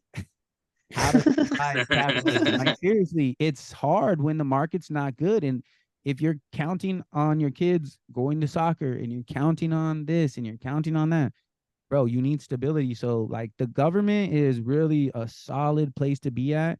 And I think if a lot of us leaders started involving ourselves in the government, whether it's active Needs duty to or happen. outside, Needs to happen. we can literally change the direction and change what it will look like, and it's really going to take true leaders to move. Me and Dre talk about this a lot, man, because right now, the people that are running the world are not who needs to be making the decisions that they are. And we as alphas, need to get involved in politics a lot more because, a lot of us just look at the situation and we're always just like, oh, I can't, nothing's going to change or nothing I do is going to affect Why this even or anything. try? Why even go exactly. vote? Exactly. For But sure. Yeah. Or if you're active duty, like it's I don't know what the order is, but I know if you're a politician, there's the Hatch Act. So there's certain laws that even bar you from being somewhat politically active, which kind really, of like deadens. Yeah. I mean, the Hatch Act is a real thing. If you're a politician, or if you work for the government, actually, that's what it is. If you work for the government, like say you're a GS-13 or something, you can't be out advocating for a certain political party or whatever it may be. Or there's certain things you can and can't say inside the Hatch Act. I know, like, people always try to use that against somebody so else. never go against the home team or the boys are coming. It's No. just like, Yeah. it's unfortunate because our real alphas are inside the military, and then they get Yep. out and they're not like accustomed to being politically active, so they're not Yep. really like paying attention. Think about to it, because if you're active, dude, and you start chirping about something, all of a sudden Gunny comes in, Master Sergeant comes in, then you're at the Master Gun's office. It's just And if it's like something that's like, controversial, you could get written forget up, about it. goes on your Yeah. eval, and then you can't even pick Yep. up sergeant and shit. So it's like it's Then an you're on environment restriction on green, and it's an environment Yeah. that unfortunately is just like you're not gonna really get to do that. But on the side, or like while you're be studying. Like I got out and I asked myself, why the fuck were we in Afghanistan? And I had to backtrack all the way to like 1970s when America when it was brought in wicked American nice. corporations into Kabul, and they brought in, infrastructure. And so America had deals with them, but then Russia came in and tried to make some more deals. And then there's this gang, and this gang joins this faction and this faction, and then we try to regime change, and there's just a whole lot of history. But I basically did that with almost everything. I had to say, like, hold up, man, like, what's my entire view? And unfortunately, when you're active duty, like, you just really can't do that. You've got to just like go at a slow pace, like study American history at a slow pace, because you don't want to get to the point where like you hate the military, you hate the government. Dude, Because it happens. It happens Oh, quick. watch this. This is the perfect example. I'll just give you one example. I had to learn it. We were talking about earlier about FMF pin, right? I had to learn Marine Corps history, and I learned about John Harper's ferry raid. This is a good one. This is a good one. Yeah. You know about that? Never heard about that. Talk that shit. It's like a Marine Corps history point in our FMF study book that it's like, you know, because this was one of the first times that the Marines got called in domestically to handle an issue. And so when I was taught as a corpsman, just studying on my FMF book, and I had to stand there in front of Master Chief and be like, oh, blah, blah, blah, blah, blah. When I was doing that, it was basically like, oh, yeah, this was one of the victories for the Marines. Hoorah. They sent them into Harper's Ferry. Hoorah. And we were like, hoorah. Then I studied history, and I'm like, hold the fuck up. John Harper was a white dude. Yeah. This was fucked up. John Harper was a white dude who helped African-American slaves free themselves, armed them, and they held down their spot, early Second Amendment here, held down their spot and said, yo, we want to fight for our freedom, which you have the right to. And they sent in the Marines to kill them all. Axe. And that was taught to me as a victory for the Marine Corps. Of course. Just one example. I'm not going to bring up the Gulf of Tonkin. We already talked about weapons of mass destruction lying us into Iraq. But this is a pattern. It is a pattern. It definitely is. Because the people that are... Dre, we're going to fuck him all up, man. Well, I tell Ralph... No, I've already... No, I like... It's like little by little. Like, you can't be oblivious to it, but you can't take it all in because you'll be so angry. Yeah. Especially if you wear your dead homies on your wrist. Exactly. So angry. Ignorant of what we're doing. Like, have you guys watched Vice? What the channel? No, it's the movie with Christian Bale being Dick Cheney talking about great movie. Great movie. Yeah. So like shit like that. So you understand. Like yeah. I'm like, and like I'm caught up like what the military Instagram community is doing, like giving us like a discourse to talk about things, and then like they'll like I think it's led to a generally more aware force in terms of things like that. All like everything that you're like the basis, maybe not the specifics, but the basis of the ideas that you are proposing to me right now. We are all drinking the Kool-Aid on that to varying degrees. Really? But like, there's nobody. What's his name? Mattis. He literally, some people think it's treason. So it just, I'm going to start this off before I say it. I'm not even going to say what side I'm on because I don't even know if I've really walked myself all the way through it. But Mattis, I'm pretty sure it was Mattis. He was Trump's some kind of high up position or whatever he was. He told China behind Trump's back that if they were going to go to war, he would let them know. Now, on the one hand, people will say that's motherfucking treason. You can't go against the president. You can't. But on the other hand, you could say, especially if you don't like Trump, because some people don't like Trump, obviously, you would say he's actually saving us from going to World War III. Yeah. So like there is this literal tension. You know, you said it earlier when you were like, you're talking about like, oh yeah, you know, I try to keep politics out of it or whatever. And I immediately thought back to Germany, and I immediately thought like, what if we were all three here born out of a woman's vagina, but came out the vaginal canal in Germany? We're German citizens. We joined the military, and then we're sent to go kill Jews because we're Nazi German. Will we still do it? We'd be like, fuck politics. We just got to do what we got to do, guys. Yeah. Or would we be like, yo, this is not right. Actually, let's stand Probably up. not. I'll tell you right now, some of my worst nightmares that I still have to this day are times when I didn't stand up for what was right. And I know exactly what you're talking about. I know exactly like what where you're we would talking have about. prisoners or something. Yeah. Especially as a corpsman, if the people we're getting into a firefight with are injured, if they're a non-combatant with the gun, even the gun's just like laying right there and he can't really, you know what I'm saying? Because his arm's shredded or something. I'm supposed to take care of them. And especially when you're working with the Afghanistan police and patrol, they're really close. Like, I mean, at one point they were like, that guy killed my cousin last weekend. And then they just started like hitting him in the face with it. And I just like, wait, bro. I was like, I'll do the physical later.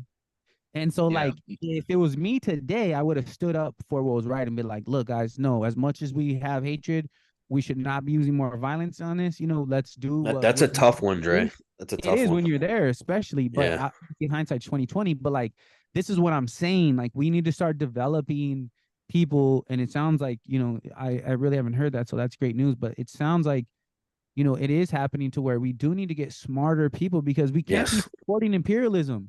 When we brought Juan Guaido, if you don't know who Juan Guaido is, go look him up. 2020, Venezuela, Nicolas Maduro is the president. He was elected by a certain amount of percentage of his people. It's like, oh, well, the election was rigged. And they say that about every fucking election, so whatever. But he was elected president for a while. Juan Guaido was never elected. We actually brought him to the White House. Trump brought him to the White House and had him stand up, or had everybody in Congress there stand up and clap for him and said, the president. Oh, yeah, I remember this. He was never voted president of Venezuela. Never, ever, ever. This is a coup. It's when the government tries to take over a country from the inside. But that was wrong. Deep state shit. So wrong. They even blockaded and sanctioned Venezuela for when they couldn't even get certain medications, especially during COVID. That was wrong. Wrong, wrong, wrong. I know none of us enlisted folks will ever have the chance to change that at all. And if it was like, hey, you better blockade this, and you're like, oh, I'm not going to do that, sir, and they'll fucking NJP you and you'll be fucked your whole life. So I'm not saying do some dumb shit. You know, just take it all in. Yeah. Be aware. Be aware. Get out. Yeah. Start reading right now, bro. The People's History by Howard Zinn. He was a combat veteran turned historian who, you know, if I'm going to have respect for a veteran, nothing against veterans at all, but the combat veterans just have a different view of things. And he was out there in his he was a pilot, and he's just shredding cats. You know, it's different when you see pink mist for reals. You start seeing pink mist, you start seeing bodies doing things that they're fucking not ears, shoulders.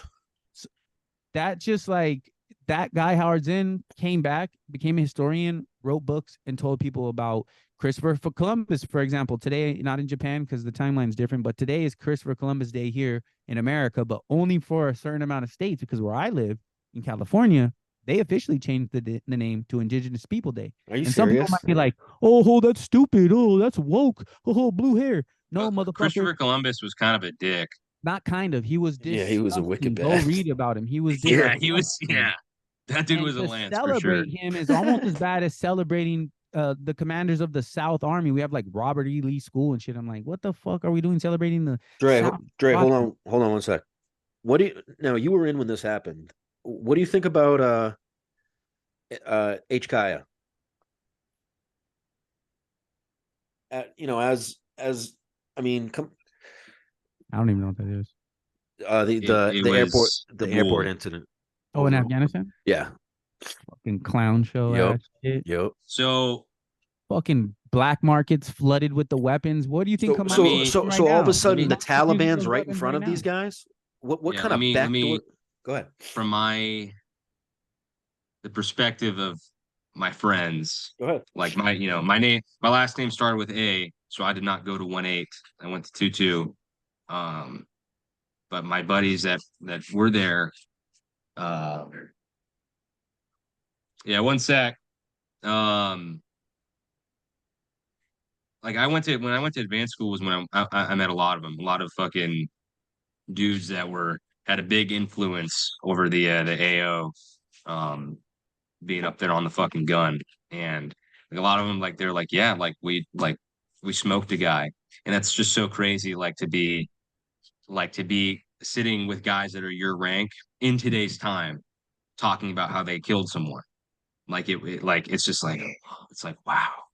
Holy shit. More so, what do you think about that the leadership though, dude? I mean, no, so you can't even really comment with those guys, yeah, we couldn't. None of them are here anymore. Like none of them. I don't mean really? Like they're still alive, but those dudes, like, they all got out because of that. I know. 2 weeks. Yeah, you're right. Of that 2 weeks. In the 2 weeks, we all saw how the military leadership really does things. Yeah. And the kind of like a talk about all the eyes, all the intelligence assets, all the decision-making capability being centralized in one place at one time. And yet still, we had those massive, massive failures in tactical decision-making. Bro, imagine the men on the ground knew. Every single one of them knew what the correct COA was going to be. Yeah. Yep. But they couldn't. Their assertions fell upon deaf ears. Is that just someone not wanting to put their self on the line, or they're worried about? Gotta be. No, it's just I bet it's people spoke up, bro. It's so high up because it's a profit thing. Think about this. Do you know how much money? Like, if you don't know how the world works, you need to listen. It works by money. And if you own a business, you make your decisions based off of profits. Lobbying is legal. If you don't know what lobbying is, it's the ability for people to donate to your campaign, lots of money to buy you certain things. There's stipulations that go with this, but there are lobbyists inside the inside of the military industrial complex companies. The military industrial complex is this fancy word for basically all these companies that make the weapons: Boeing, Halliburton, Raytheon, Northrop when you start using Grumman. your equipment that you're using every day, start asking questions. Say, who made this? What company made this? Then go look at that company and see if you can find the documents for how much that costs versus how much they're selling it. They are making billions and billions and billions. And I'm not kidding you when I say that. How are you tying this in? Because think about it, bro. All of those weapons and all of that money, we just have to replace it now. So we need more. So go call Boeing up. How many Humvees did we lose? 200, sir. All right, we're gonna need 100 to replace those. You know what I'm saying? Like, how many weapons were left? Yeah, it's no secret that we're all stormtroopers in service of the military industrial complex. Like, that is, we all understand that at that point, but it's kind of like a bad that we have to take with the good. And we try to, no leader out there in active duty or officer said this is a great idea. Not one, because they've been there tactically managing it. Well, here's the thing.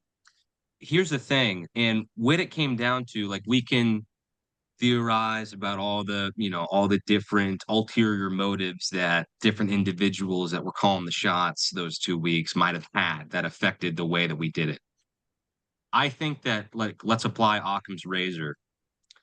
I believe that the most likely thing was we had all the military leaders and all of the politicians, all of our eyes as a nation were on Kabul those 2 weeks. Yeah. So think about that environment. Think about how people act. Yeah. That AO is not in control by a lieutenant. No. Not in control by a company commander, battalion commander, regimental commander, generals. It's not in the control of 2-star, 3-star, 4-star generals. No. Those guys weren't being trusted to make the decisions. Exactly. So I think that what it really just is, like, bringing up war fighting, it's just friction in that chain of command. That chain of command, those 2 weeks, was fucking massive. Yeah. All right. Lieutenant colonels couldn't just be like, yeah, you can take the shot. Let me ask the colonel first. Yeah. Let me ask the general first. Yeah. Let me ask General Milley first. Let me ask the Secretary of Defense fucking first. Ridiculous. It's fucking. Bro, to let the Taliban get our weapons, though, they literally just said, if you give us a free passage in the Middle East, we'll go take over. No, bro, he's talking about taking the shot about the guy that pulled the bombers, the intel that we had. For sure. The relaxed, like, not the relaxed, the constricted ROE that prevented us. What was from the imposing... ROE at that point? Political ROE? They had they had guys with, like, there were dudes. Yeah, there were guys with Taliban standing there with guns. And I'm hearing this from all my buddies. Like, again, I wasn't there. So take everything that I'm saying with a grain of salt. But what all of my buddies that were there telling me, they're like, man, I got my MDO trained on a Taliban fighter with an AK, and he's butt stalking a woman and child. Oh, boy. And I can't do anything about it. Crazy. Talk about emotional trauma.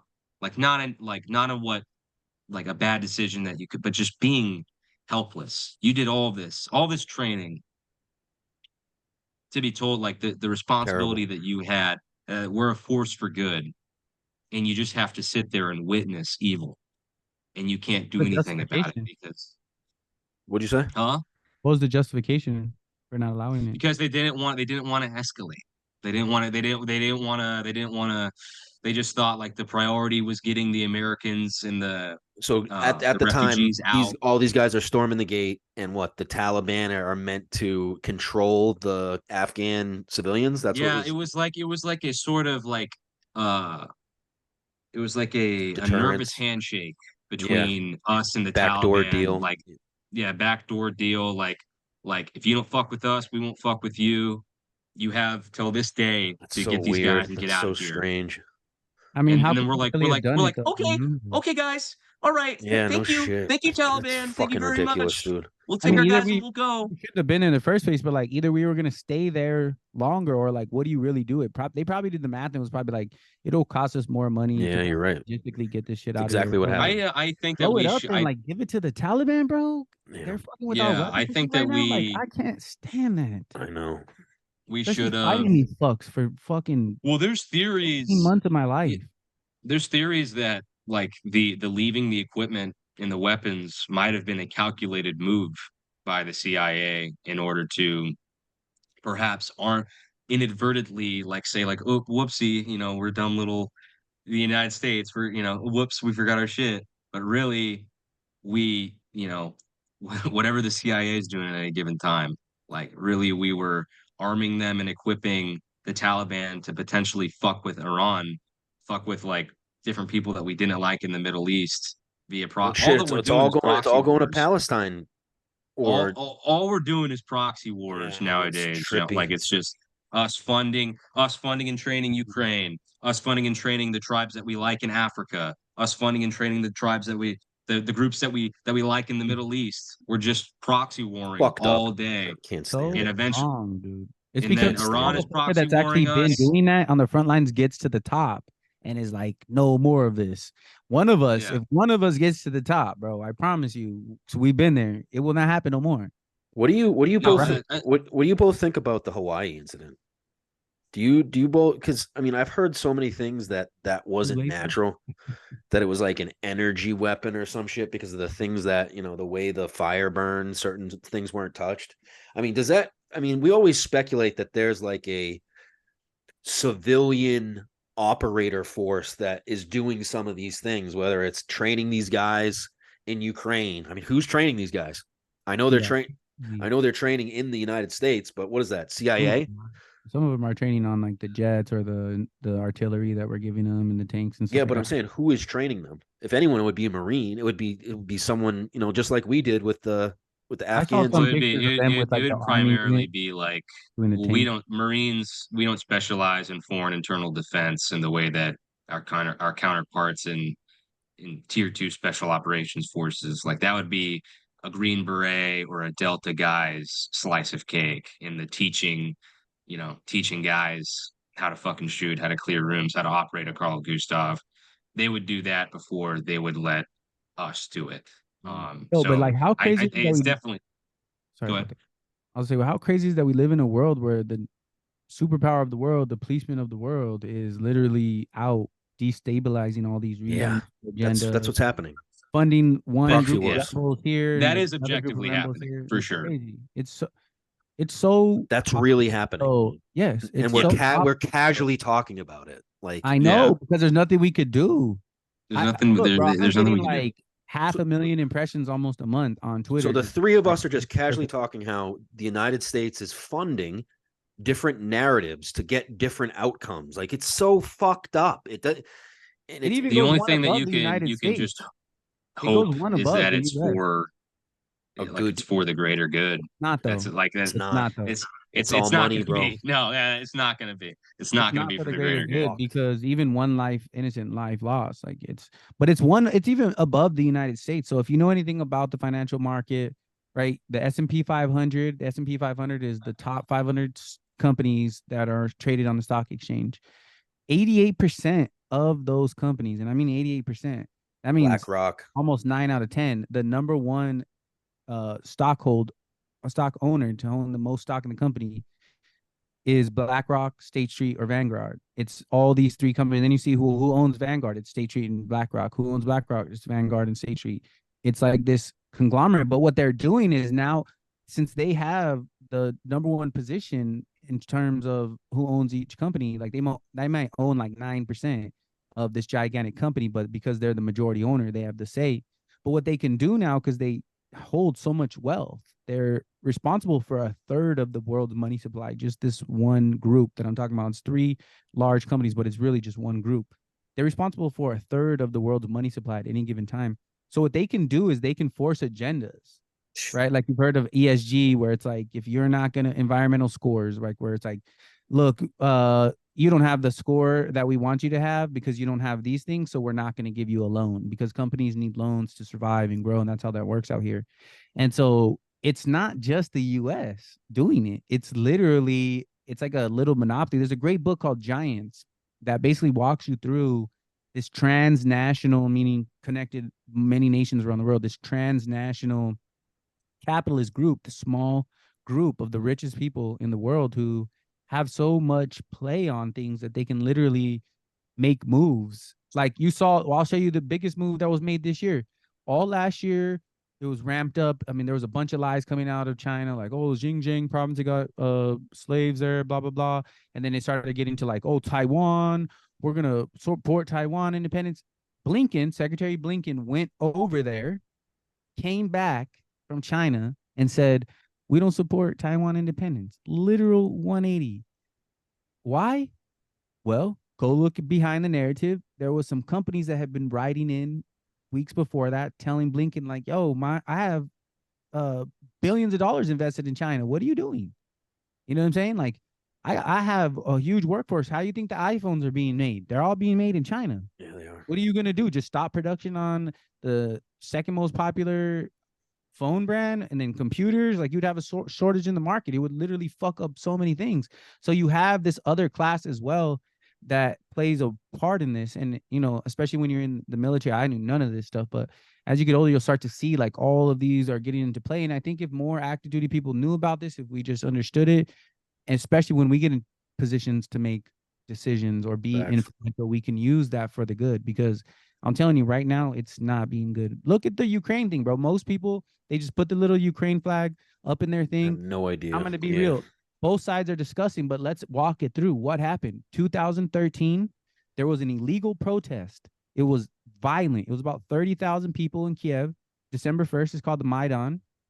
The president who was elected, Yanukovych, he had been elected before 4 years before that. The Ukrainian constitution says you can go for 5 years as the president.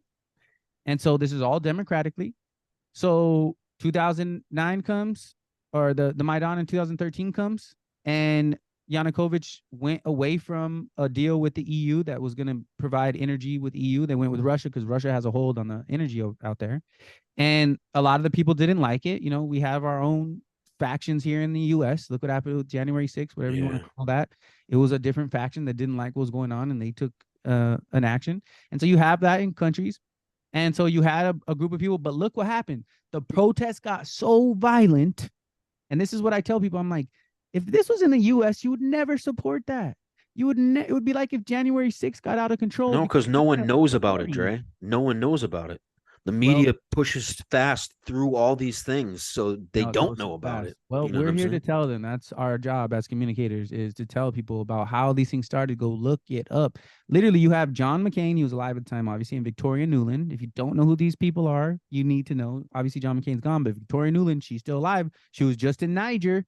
You just said it. We're funding whichever rebel group in Africa that we like. Yeah, facts. Niger had a coup where the military took over and was like, we're not going to let you colonize us anymore, France. And of course, Americas have interest. We have a base down there. And so Victoria Nuland, hey, she's on the phone quick. We need you out there in Africa, Victoria, because she's the coup leader. She's the one who goes and starts these things inside. She goes and finds the rebels. She goes to Kiev and she says, who's the rebels? They say right sector, Azov. Like, they go to them. How much money do you need to get this riot so out of control that the police and the military can't control it anymore? And that's what happened. The Maidan got so out of control that the police and the military could not control it anymore. The president fled for his life. He went to Russia. While he fled, they put in a new president. That is illegal as fuck. That's wild. That is not a democracy. Then the Donbass, these other areas of Ukraine, if you go back to the Soviet Union, they used to be part of what is, now called Russia, but they're all connected. The Donbass area is like 91% ethnic Russian or something like that. They are like, fuck this. We're not going along with that shit. Yanukovych is our president. What are you talking about? We elected him. He still has a year left. How come we're doing this? This is illegal. They don't go along with it. The new government in Kiev is like, yo, fuck you guys. Then they start even shelling them. They vote, the Donbass votes themselves out. Russia comes in, takes the land bridges, and holds where they've held the whole time. You think Ukraine's winning? You ain't watching shit. No, they have not budged. Russia has not budged. They still have control of the land bridges. You notice that? How they're making it seem like Ukraine's winning, dude? Because they don't want us to be mad that all of our money is going in there when our money should be going to the community center. The community center in Escondido has 30 slots. If you can't get your kid in, you're done. You can't get your kid into preschool because there's not enough slots. But there's like 20 open buildings and like 100,000 people. Dre, hold up 1 second. We're hitting money. We're hitting 2 hours right now. Old boy's got chow to get. I feel you, Corporal. No, I'm good to go. You all right? I mean, hell yeah, I got fucking. Okay, gotcha. I'm thinking about you over here, dude. He's just getting warmed up. I mean, we just started talking about Ukraine. Yeah. No, let's go. So let's go. I wanted to fucking. It was a long time ago. You asked about Force Design 2030, relating some shit that we've talked about back to that. So like Kabul. Chain of command. The sandwich was stacked too fucking high. Too many layers of that fucking sandwich to get through to get anything done. And we got guys on the ground that knew exactly what needed to happen tactically, and they couldn't. They were shackled, and people lost their lives because of it, because they could not act on the intel that they had. But doesn't that make you guys feel a certain way? I mean, because it comes back. You guys are all seeing it. Yeah, it's angering as fuck. You feel we are trained every day to be good at this one thing that people that never have done it, they have control over how we run things. That's like it drives me nuts. That drives me insane. Ridiculous. But going to Force Design 2030 primarily established against a near peer conflict, i.e. China mainly. And it is a way of a different sort of subdivision of maneuver warfare that we are trying to adopt in order to impose a large combat influence over the Pacific Island chain. So has that got to you guys yet? Have they started implementing that into training at all, or they're not tangibly? Like, we're talking about it a lot. We talk about like how there's dudes busting out hip pocket like foraging classes. Gotcha. About like the EABO. We're gonna have to start. We might be without water. We might be without food. I'm talking with like my company commander. He's like, probably a lot of that would be looking like if we went to war with China, like company commanders having like a fucking like a government, like a credit card, and then going to like Taiwan out in town, out in town in the local country to fucking buy supplies because we're gonna be fucking so. That's the trickiest thing, dude, is getting shit out there. Logistics. Yeah, logistics is the hardest thing to do. I mean, essentially, you need to become a mobile gas station, dude, because all of our equipment, what are we running it with? I mean, yeah. So tricky. It is very tricky, and so with that, like, what we're trying to do is we're trying to lean out. We're trying to lean out as a force and get rid of, we're not. Tanks, assaultmen. We're trying to be. Ukraine has been showing us that we have a. We're trying to be faster, more. We're trying to make ourselves smaller, but also more able to affect armor, because our opponents are relying heavily on armor. So have we seen, just as Dre just said, have we seen that in Ukraine a little bit? Look at all the tanks getting blown the fuck up over there, dude. Yeah. You know what? One of the biggest infantry MOS is probably to start, if they don't change it to maybe the Javelin guys, but it's going to be drone missiles, bro, or drone operators. Just drone guy. Yeah, no, that doctrine. So you'll be happy to know that doctrine is being created at AITB as we speak. Baby, kill. Yeah, it's nice. Fucking. It is going down. That's like the only good thing about this shit is like we don't have to take casualties. I know some veterans have gone over and fought in Ukraine war, unfortunately, and shit, but like we don't have to take casualties to get all this data from This what a good, modern yeah. day This war good. All looks these like. lessons we can learn them through somebody else. We're Because paying the for it, entire rest of but the world, the whole rest of the world's been learning lessons from us for the last 20 years, facts. from all the 100%. fighting that we've been doing. And so now we get to study their game film a little bit, right? And this is a little bit different game field because really all these past wars have really been like guerrilla fighting. You know, it's obviously not in the jungles, but it's like guerrilla fighting in Iraq and Afghanistan. It's close quarters or it's up in the mountains, but it's the same kind of concept. And this is actual two formidable militaries. Obviously, you have the U.S. backed weapons with Ukraine, and then you have Russia with their stuff. So it's like you're actually getting what a more modern war would look like data than you are getting with us just fucking around and with the Taliban or whatever. But no, 100%. I do got to go. 100%. I want to jump on this another time with you guys. I wanted to say, Corporal, appreciate talking to you, bro. I don't really get a chance to talk to people that are inside the military, but a couple things that you told me and just being able to see your posture and just the way you handle yourself. I'm very happy to hear that the Corps is doing great, and I'm glad there's good leaders in there, and I appreciate your service, bro. It's been a long road for people. We're just passing that torch down, and so you got it right now, and you're doing your thing. I definitely want to jump on another time. I got to go get these kids to bed. I hear them up there. Do your thing, brother. Here, but Good to meet you, Doc. I appreciate it. I'll be on here anytime, bro. I'm always in current events, and I'll definitely add you on the socials. Cool. To the phone. Appreciate you, Nick. Hoorah. To the phone. Later, guys. But so yeah, getting back where we're gonna see friction in that is our primary strength, not only as the United States military, but as the Marine Corps specifically, is our priority on the efficiency and competency of our small unit leaders. Yes.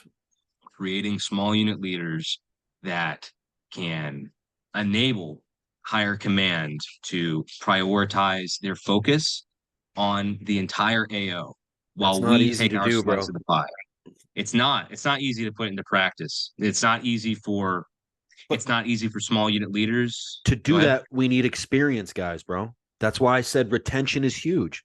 We need these guys. So yeah, we are hemorrhaging skill and combat power at an alarming rate. Honestly, our biggest asset, dude, is you guys, the guys that are trained, the guys, or even the staff NCOs that have been to Iraq, Afghanistan, that have seen combat a little bit. Even though it's different, they can still plug into another thing and really get going. And all these guys are getting out, dude. So it's like because we see, we see Kabul, we see those examples, we see what's happening to us in our careers. We're all everybody that's in right now is part of the generation that was forced to get the vaccine or go fuck yourself, eat shit. Imagine that, dude. And then a year later they change their mind. They're like, guys, please come back. We're so sorry that we promise we won't be the government again. They're gonna dude, as a mass, what did that do? Tell me about that. What did that there's your guys that are always your classic, like it's like that one scene in Jarhead where they're taking the medication that isn't tested. He's like, the guy's like, my fucking dick's gonna grow a mouth and start talking to me, man. I'm not fucking eating that shit. There's the guys that don't care, that are like, fuck it, dude. Like they like, well, it's like exactly what they shot you up in Paris Island with. No, you just assumed it was all good, right? Went right. So why is this any different? Yeah, exactly. But a lot, there were some dudes, specifically like religious guys, that were just like straight up like, no, I'm not gonna fucking do it. And they all got booted. They all got booted. Yeah, they all got booted, and then now it's like, and both of them, the guys in my mind that I'm thinking about that I worked with specifically that got booted, they're all like, I was gonna re-enlist. They're like, yeah, I wasn't even planning on getting out, but I'm just not gonna. This is where I draw the line. So I'm not gonna put up with this. And yeah, I think both of them also told me they're like, if they tell me I can come back and they give me a good deal, I probably will. But I'm not fucking I'm not doing the thing. I'm not taking the shot. Yeah, I'm like, good to you for being that fucking. But still, bro, we got to be able to trust our leadership, and that's a huge kick to the nuts. That's a big thing. And what I brought up earlier about like politics and keeping it out of, I mean, like keeping politics out of Bro, I heard the you. infantry battalion. Dre's a different beast when it comes to politics, bro. Yeah. You got to understand him. I heard you. I feel you. Yeah. Like it doesn't, our job is to be the best That's it. at killing people. That's it. You bring politics And into something like that, yeah, dude, it fucks everything up, dude. yeah. So with that, and this is true in any organization. This isn't a fault of the Marine Corps or anything, but like you start getting up higher, it's not like you get. I don't think that the thing is the the main, like the first thing that you say about like the disparity between lower leadership and higher leadership. It's like, oh, they're out of touch. It's not that. Like they get it. They remember what it was like. Like it's they haven't forgotten. It's that now they're not just like a single NCO living in the barracks whose job it is. Like they have people relying on them. They have Yeah, a you're right. wife, they have children. So when it comes time to do the hardest thing in the world, which is say no, when somebody say no to somebody Make because you waves. know that it's the right thing to do, it's like, Yeah. You get is this worth it? you're exactly right. You're exactly right. Yeah, is this worth it? So and that starts at the NCO level, the staff NCO level, the junior officer level is when it starts like this isn't just me and my reputation, my career. I'm not going to be the fucking, like I said, The like guinea that. pig. Yeah, no, I hear you, Yeah, dude. the guinea like this, like whatever, dude. As long as I know I'm doing the right thing, that's all I care about. It's like, dude, I have to take care of my children. Yeah, exactly. So it's like, so those dudes, right? When the vaccine comes around, it's like I can't just stop Yeah, life. I know. I can't just stop my life, and it's not any fault of their own. They're in very human circumstances, and they Yeah. have to make a very human choice. Well So put. that's a big thing, and there's nothing you can try to be aware of it. You could try to be cognizant of it, but there at the end of the day, there's not really anything that you could do Yeah, I to be know. like, well, be a man and put your foot down and say Well, no. we And can still bitch about it, all right? yeah, we can still bitch about it. We can still bitch about it. So that's the thing. But yeah, keeping politics out of the fucking infantry battalion and all this, yeah, like he said, she said bullshit, favoritism, like it's performant. It should just be about performance. The How only ready thing are you need we? to worry about, dude, is your gun up and your sector of fire is good. Your boys are locked in. You know the mission, and you know you can That's it. execute. That's all that needs That to be is thought it. of, dude. So that is why. And so more and more we get away from that. And every time that we get away from that, we lose people Yeah, because we're here to do a job and we never feel like that we get to do it. And we feel like too much of our attention is spent on places elsewhere than being the best I fucking never thought of rifleman. that. I never thought of that. That's the kind of We it, generation that you guys are in, huh? You never get to test what you've been training really, and you always get you guys have dealt with a lot of bullshit out of like what we're meant to do. You know what yeah, I'm saying? it's not it's like being on the practice squad and Yeah. never getting to fucking play a game. And all that you're doing is dealing with the fucking bullshit about like our attention is being pulled in every which Yeah. way from that except just doing You're what tested in every way but combat. yeah and not even like it's not just the like well I don't like the military because we're not at war and it's just that simple. It's not like that. It's just it's becoming so political because what happens and I've been saying this since I was a PFC. What happens is now that we aren't at war, the leadership, the leaders that exist are not, they did not gain that position through the crucible, right? I Gotcha. don't mean the actual crucible. No. I I mean hear they what you're saying. actually there was no filter for them to Yeah. pass through to get where they are. They are here because they stuck around, not out of merit. They stuck around. So, like they just got to the point where it's like, well, now, yeah, I got the kid on the way, and I'm married now. So, what's another This four? is what I got to do. Yeah, exactly. Yeah, the Yeah. the thought of getting out is terrifying, and it is. It is terrifying. That's a again, that's a human Hell thing to yeah. have, Hell yeah.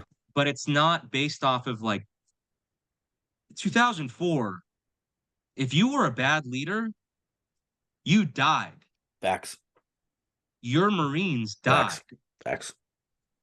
Straight fucking Baptism like writings into on combat. the wall. Yep. Yes. Baptism So of fire. that made leaders that were fucking competent, because that's the only reason why they're here, is because they were good enough at their job to make it. And that doesn't exist now. No, it doesn't. So now, right? So now that that's the case, again, like I'm focused on as with no war, like what I was focused on as a junior Marine, I was focused about getting ready for advanced school, getting all these courses under my belt, because that's the only way that I can validate myself in my profession now, because we're not at war. So that's my baptism by fire, is trying to train myself as much as I can. Of course. But and then with the senior leadership, it's like, well, we don't have, we're not combat oriented, so let's get them in college, let's get them in let's talk about all these let's go to all these stupid ass half-ass classes about shit that doesn't have anything to do with war fighting. Are the fuck games like? Yeah, because everybody's bored, everybody's antsy.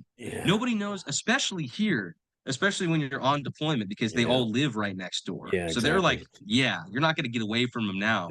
Like, it's not, everybody is just fucking antsy. We're antsy, and nobody has any credibility. And we're just looking, we're looking for a fight. I was just going to say that. Yep. Yeah. Especially with Ukraine going on, Israel popping off, dude. Yeah, everybody. Here we are with our saws, just like, Yeah. It's like dudes thinking about, like, man, if I didn't join, or if I had gotten out instead of re-enlisted last year, I could be volunteering in Ukraine and fighting in a war. Like, it's shit like that. It's like wars everywhere else except for in the military. And it's like combat combat sucks, and it's gonna fuck us up, but doesn't matter, dude. We crave that. That's just it's your soul. It's why we all joined, bro. It's why we all joined. Honestly, I mean, don't get me wrong, some people did it.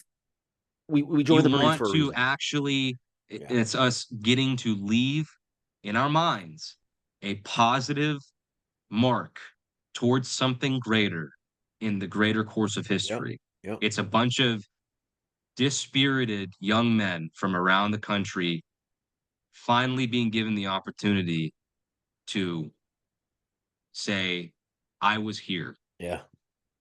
I was here, and I'm real, and I contributed to this. I got did the to be damn part of thing. something. I stomped around this motherfucker, and I held my own. Yes. And that's why we love the Marine Corps so much. It's not because of all the shitty stuff I'm talking about. It's because at one point or another, we are all here because we wanted to have that shared purpose. And that's why we look back fondly on all the memories, all of our friends. I'm telling you right now, dude, take as many pictures as you fucking can. I know that sounds corny, but dude, that's all you're gonna have when you eventually get out, dude. And you want the memories. I mean it, dude. They mean so much. Everybody's like, dude, stop taking fucking videos. Dude, I'm telling you, fuck them, dude. Just take them. Yeah. I mean it. 100%. But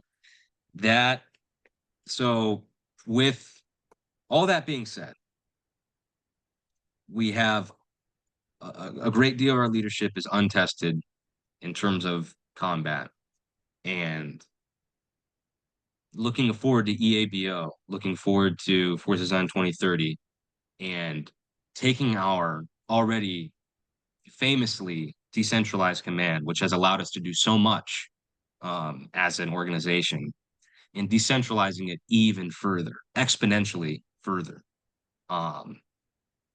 What we're going to see friction with, as well as the fact that being in the military right now blows ass. And we're losing guys because it sucks. Like, no one likes to be when you're out of wartime. They're looking at the situation. There's so much shit that you're willing to put up with if we are. I don't even mean war. Like, if we're pumped out, dude. If we're pumped out, we're pumped out. You know what I mean? If we're doing, like, I was excited. Like, guys that got to go do humanitarian shit, guys Whatever, that dude. got to Fuck go it. Get out there. yeah, whatever, just actually doing the fucking thing, Yeah, actually absolutely. getting an order and getting to go do a real order. Yeah. Like whether it's helping people, whether it's killing people, whatever, as long as I got to actually contribute to something. Of course. That's all that we want. I And hear so you. you're willing to put up with a lot of shit Yep. if you actually have that. And we don't have that. So that's why people are leaving. That's it. That is it, hands down. We're not talking about like, yeah, it's the barracks. Yeah, it's the shitty leadership. Yeah, it's the lack of ever having anything that we need when we need it. Yeah, Fuck it's all the that. VA. We're the Yeah, Marines. but We can deal with at the that end, shit. We find fuck ways to 'em. make it work. Yeah, that's fine. Like nobody's recruiter said, yeah, you're gonna be a Marine, you're gonna have all the best stuff and everything's gonna be great all the time. We said like fuck you, like I get to go out and do the thing and be the guy despite that, despite having Facts. the lead That's what makes shit. that's what makes us Yeah, hard, bro. Honestly, is that's exciting. That's what yeah, excited us, but we yeah, don't have the job. So we don't have exactly. the job, I so hear there's you. no drive. I That's hear you. it. Bro, That's all it. you can do though, all you can do in this moment is be fucking badass at your job. It gets That's it, yeah. noticed. Fucking learn as much as you can on everything to do with machine guns. Be the best one behind it and fucking just motivate guys. You know what I'm saying? I know it, Yep. dude, when it's coming from all angles, that's when you gotta shine. I mean it. Because it Yep. gets noticed, bro. It gets noticed because everyone knows it sucks. The Marine Corps Yeah, sucks right you now. got to drive them. Like that's why, and I like know it that's a sounds big corny, thing. dude. I know it sounds corny. No, Trust me, bro. But if it's true. It's true. facts, It's flat out true. Yeah. You don't just get to be like lazy and be like, well, learn this shit and listen Yeah, to me, or exactly. you're gonna die when we get Exactly, pumped out exactly. next month. No, It's like you have to to create brutal a narrative in their mind that what they're doing is worth something. Yes. You have to like Yes. that because if you don't, you're gonna lose them. Just like Yep. like so many fucking guys, like they just like, well, who gives a fuck? I'm getting out. Yeah, I exactly. don't want to get That's a promoted. cancer, I don't. bro. That attitude's a Yes. cancer and it's gonna kill Yes. yes.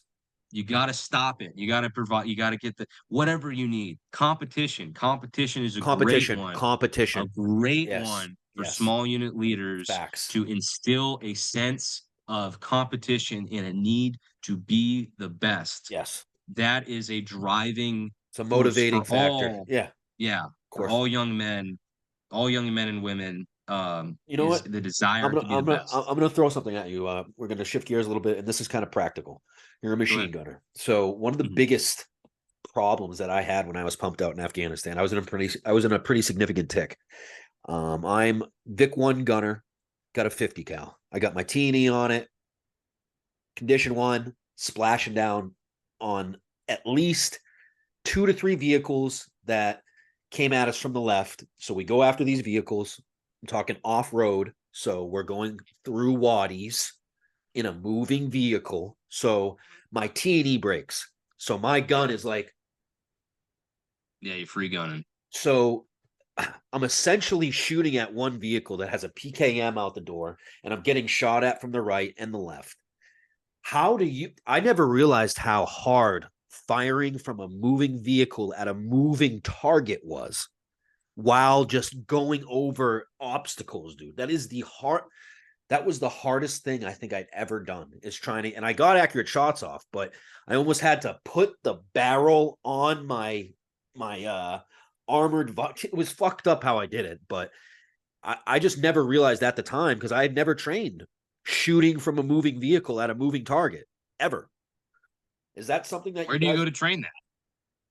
Yeah, where do you go to fucking do that shit? Wow, man? I'm gonna tell you. Yeah. Wild. Yeah. That's what I wish you got a taste of Afghanistan, dude. Honestly, so do I. Then I'm not to like, it's just, it was. Oh, yeah. At a young age, dude, I was 21. That made me feel like I had a fucking 12-inch cock, dude. I'm talking just dragging on the ground. You go over there and you fucking hold your own, dude. Oh my God. Yeah. You just like, you're on top of the world. Like you are what little you dreamed about. Bam.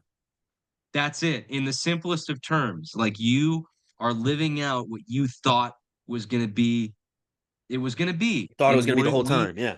We all thought that we were going to do exactly the thoughts that you have. You know. We all thought the same thing. but we are just living every day. I can't, dude, honestly, disappointment. I can't imagine that. That is the scariest thing to me, being in the military, in the Marines, being good at my job and not being able to go and do it.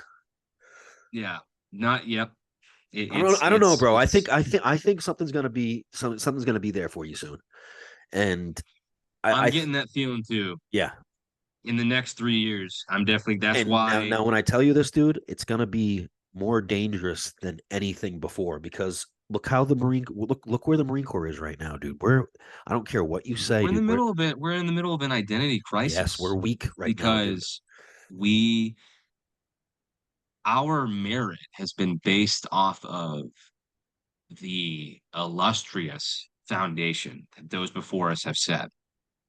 And in the 60s, 70s, 80s, and 90s, like that could cut it. That was enough. Like we're damn fucking good. We're the Marines. We have our traditions. We have our shit that is never going away. Our heroes that we'll never ever forget.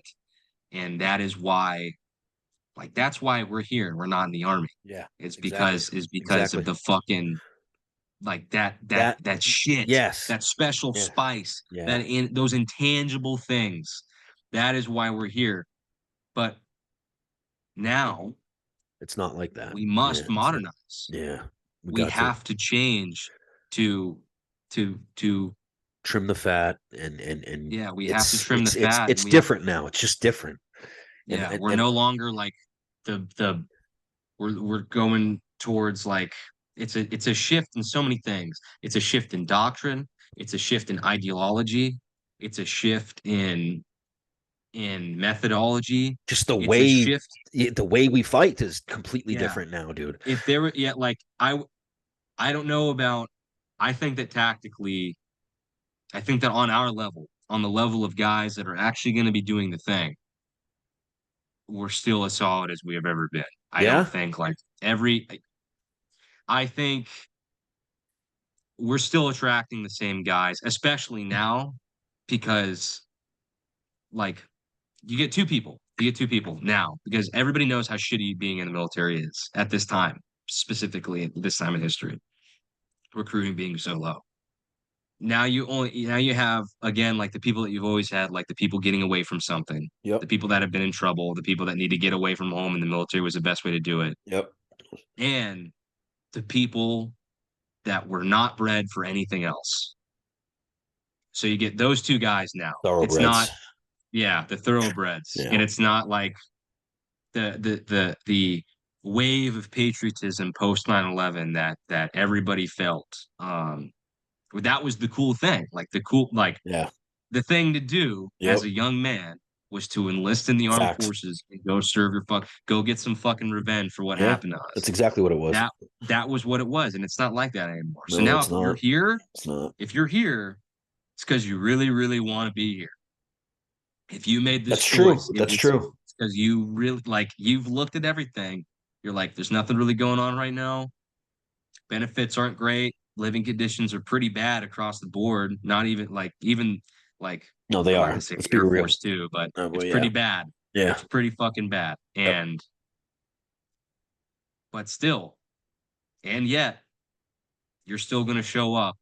You're still going to show up and agree to get yelled at by some 20-something-year-old who never did anything. Hasn't done anything. That you have to listen to just because of you believe in the system. You know what I mean? Like, it's not like you can't hold combat over anybody's head. And that is a positive in a way. True. No, I hear you. Because I hear you. You cannot just do, like I said earlier, the lazy thing of holding, back in I did this and this. I was. Yeah, I hear you completely. If you want to earn their respect, you have to be a dog. Bam. You have to be the fucking best that there is. Get in the trenches with them. Yeah. They want to be like you. You cannot separate yourself from the mustache, mid-fade, I've been to Afghanistan, whatever. Like, you must show up and show out every single day for those guys to give a fuck about whatever's coming out of your mouth. Bam. Just like that. And that needs to be, and it's not like, whenever you're in a place in the organization where that is forgotten, And people like, well, my rank, or well, my whatever I did before, or well, whenever. It's like, shut no, up, shut motherfucker. up. Now, Yeah. what can you bring to me? Facts. What can you teach me? How can you lead me at this moment in time? I don't care about what happened in 2013. Yep. I don't care about what happened in 2016. I don't care about what happened 2 No, you're months right. ago. You're right. What can you do for me right now to make me follow you? That is it. That is fucking it. You prove yourself to them every single day. Yep. And that's the only way that they could, like, that's the I only, hear not you, even bro. for, not even for you or for anybody, but for their mental health. You know what I'm saying? Like, they have to have a purpose too. Your purpose is to lead them. Their purpose is to be led. And again, like, you are robbing them of all that they have. Like, when you don't encourage them to be the fucking best, when you don't encourage competition, when you don't hold them to a standard. Yep. It's like, well, then why the fuck did they join the military? What else are we If doing? they're, Yeah. What are we doing? yeah, it's like, we're not going to go to war. It's like, and we're also going to suck. It's like, are you serious? No, can't do it. Yeah. Cannot do it. Yeah. So that is, if there's any small unit leaders listening, that'd be the one thing that I would leave with you, is just that, like, every single day, like, we have to create our own purpose as war fighters during this time. And things, shit might pop off, but it just, in the case it doesn't, like, you have to create that drive within your fire team, your squad, your section, your platoon, whatever the fuck it is. You create that force pushing everybody forward, giving them a drive. We are all here because we want a purpose. We wanted a purpose. I came here to kill people. I came here for free college. You came here for a purpose. Facts. And if you are allowing yourself to be stagnant and allowing yourself to be complacent, it's like, oh, well, you're going to get complacency kills. You're going to get yourself killed. Complacency makes you fucking kill yourself. Yeah. Not having a purpose makes you your own enemy. Because what the fuck are you doing? All of your, like, having a relationship in the military is fucking hard. It sucks. Yeah. Oh, yeah. It's like, you're seriously going to give up, like, being able to party, like, being able to have a stable relationship, being close to your family, not feeling like you're in danger, I guess, like, not having free time. You're going to give up all of these things to not be the best fucking killer in the entire world? Are you serious? You're not even going to be good. Like, you signed the 4 years. Yeah. What'd you join for? Yeah. Make the best. Make every minute. I'm very happy. I'm very happy to hear that from you, man, because since I started this podcast, I mean, I've been getting a lot of feedback from young Marines. And for example, to give you an example, one of the most viral things that we had was I was talking to First Sergeant Flynn. And Constellation Group. I love that guy so much. So he was talking about get the fuck out of the barracks. It doesn't matter where you're at, dude. Don't be one that gets stuck in the barracks and never does anything and bitches about where he's at, dude. Go out and do something. You can figure it out. You pool money together with your boys. Figure something out. And I keep getting these guys, we don't make enough money. We can't do this. Just complain. Dude, if you're one of those that lets simple things get in your way, why'd you join the Marine Corps? Like, shut the fuck up and push forward and fucking make it work. I can't believe the amount of young guys complaining like that, dude. I'm so happy to see that you have the mindset that you do, man. It's a good feeling for me because I just once you, because like halfway through my enlistment, I was super conflicted because I had all that I had, like I said, like all that we have is like advanced school. That's all we have. And then I got to do that as a Lance Corporal, and like I was a squad leader, and then I was, I was a section leader and a platoon sergeant as a Lance too. So I had went forward in my career rather quickly, in terms of like billets. Yeah. And I was like, well, I'm very like, I like to have goals like in the future, like to work towards, like, and to be excited about. Yep. I think that's a very underrated part of life, is having things to look forward to. I agree. And I didn't have it. Like, I didn't see a war coming. I didn't have like anything else that I could prove, I guess. So it's like, well, where do I go from here? And where you go from there is your Marines. That becomes your purpose. Facts. That becomes everything. Is you get them to where you are now quicker and more efficiently than you were able to do it yourself. That is your new goal. Boom. So if you are feeling like there is no, like, you just don't know what to focus on, and you feel like, oh, my chain of command hates me or whatever, like, I don't know what to do, like, it's hitting people hard here. Yeah, I'm coming sure. out because they're like, man, I got 4 more months of this and we're doing jack and shit. It's like, I don't know what to fucking do. It's like, focus on the guys. Yeah. Focus on the guys, because you can always everybody can be great because everybody has the ability to serve others. And we came here to serve. That's a Martin Luther King Jr. quote, I Boom. believe. My mentor John, he wrote that in the back of my Bible Really? when I went to boot camp. And I remember thinking it was cheesy at the time, but you can live if you are just focused on your own progression and your own path and accomplishing your own goals in life, that's great. And that's more than can be said for a lot of young men in having goals and like moving forward in life. It's kind of a rare thing nowadays because a lot of people just don't know who they are. But that can only take you so far. But if you choose to serve others and try to help others be empathetic and guide them towards their destination, that's joy. Like, Yeah. that's the spice of life. You can live a million lifetimes doing that, like being a father. Like, nobody gets, like, I heard my stepmom said this once, and it's a quote. It always stuck with me. I was like, what's it like being a mom, being a parent? And she was like, you have you have less happiness, but more joy. And I did not understand what that meant. I was like, Damn, that sounds like that hits hard. yeah. I was like, that sounds like a raw deal when I was like 12. But Can understand it when you get a thinking little about older. it, Yeah. Yeah. you have Yeah. less happiness, but more It's not joy. about you. It's not about you. It is not about you. And if doing your own shit and accomplishing your own goals, whatever, that's all that makes you happy, life is going to get real dark and boring very fast. But if you can feel joy for Yeah. others and help others, then you can live forever. That's really shit. Seriously. So just start looking.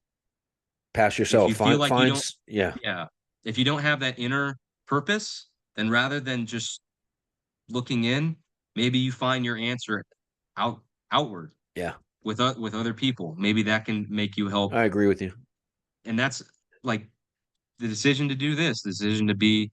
I hope to gain that from this. I hope to learn how to take care of other people. And regardless of everything that we've talked about and all the bullshit, I would never change it a single minute about any of this. I would never change it. I would never do anything. It sucked ass.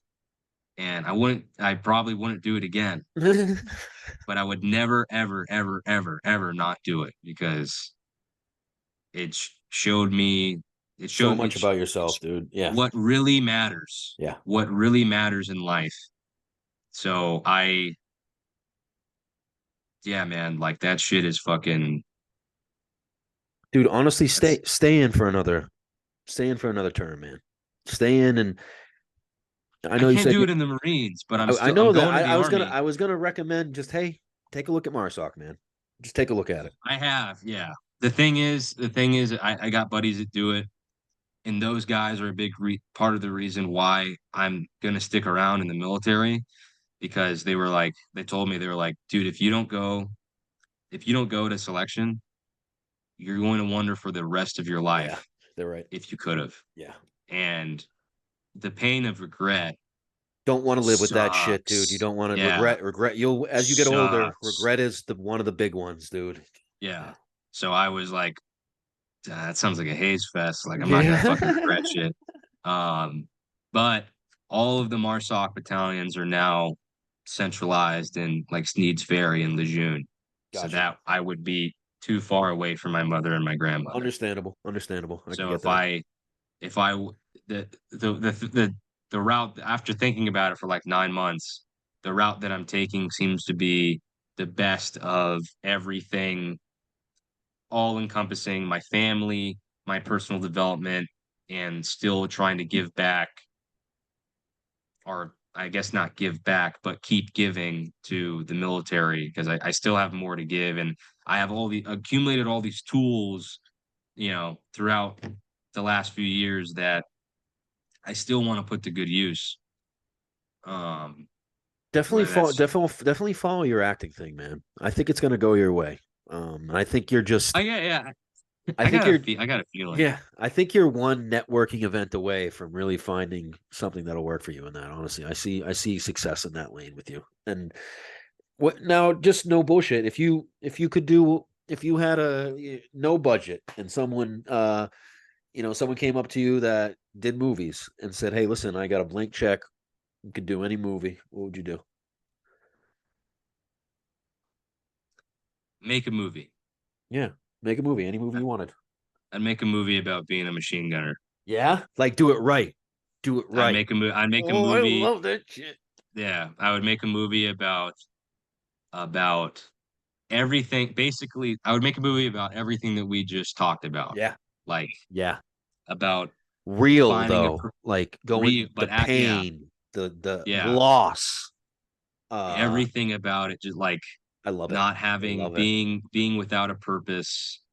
The feelings you go through, not just a Jake Gyllenhaal, like I'm crazy. You know what I mean? The dark. Yeah, like I love that. We're gonna talk more about not this. just the dark shit. Like, God, did you know that war isn't just like Call of Duty? It's actually pretty scary. Whoa. I think that we've all gotten that at this point, or it's the other way where it's like, I don't know, like fucking Transformers, or war is actually fucking awesome. Being in the military is sick, and it's the only way to prove yourself as a man. It's like, no.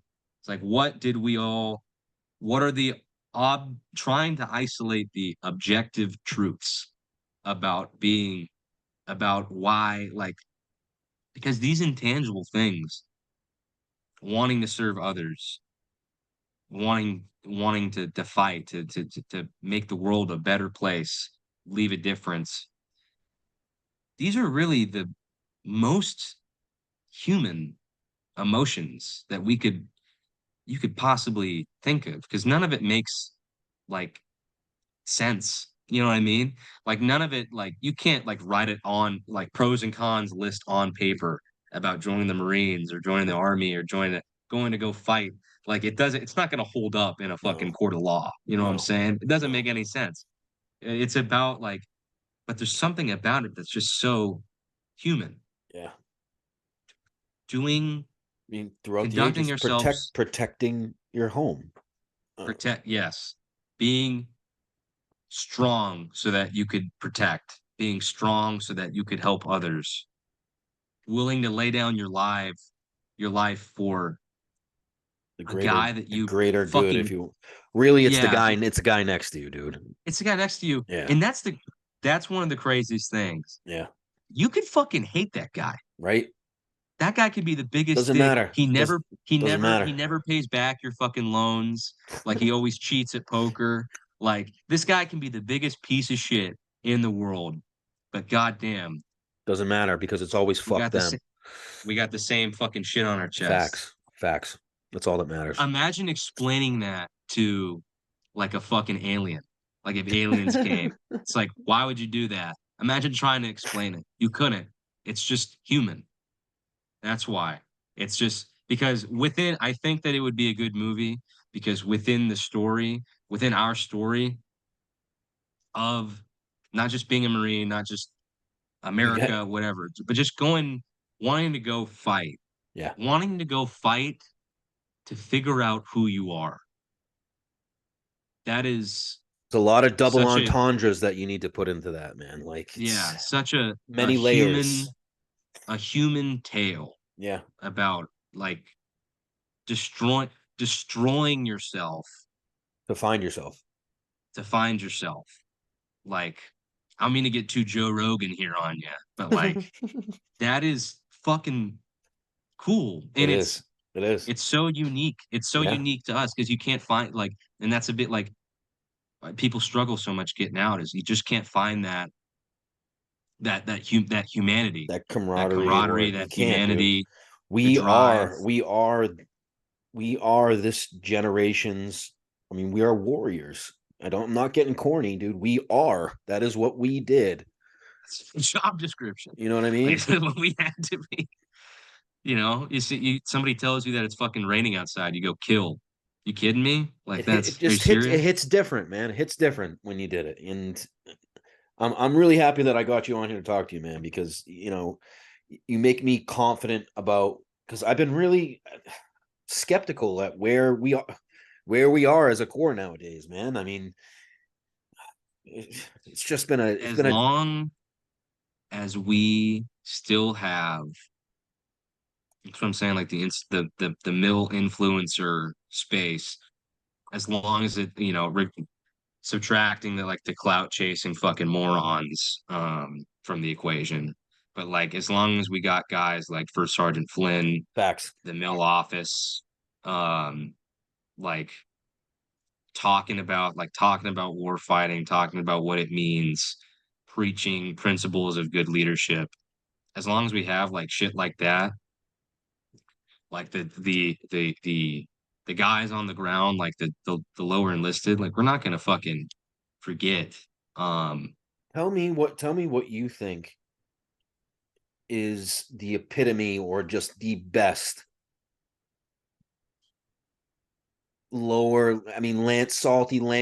salty corporal, machine gunner, squad leader.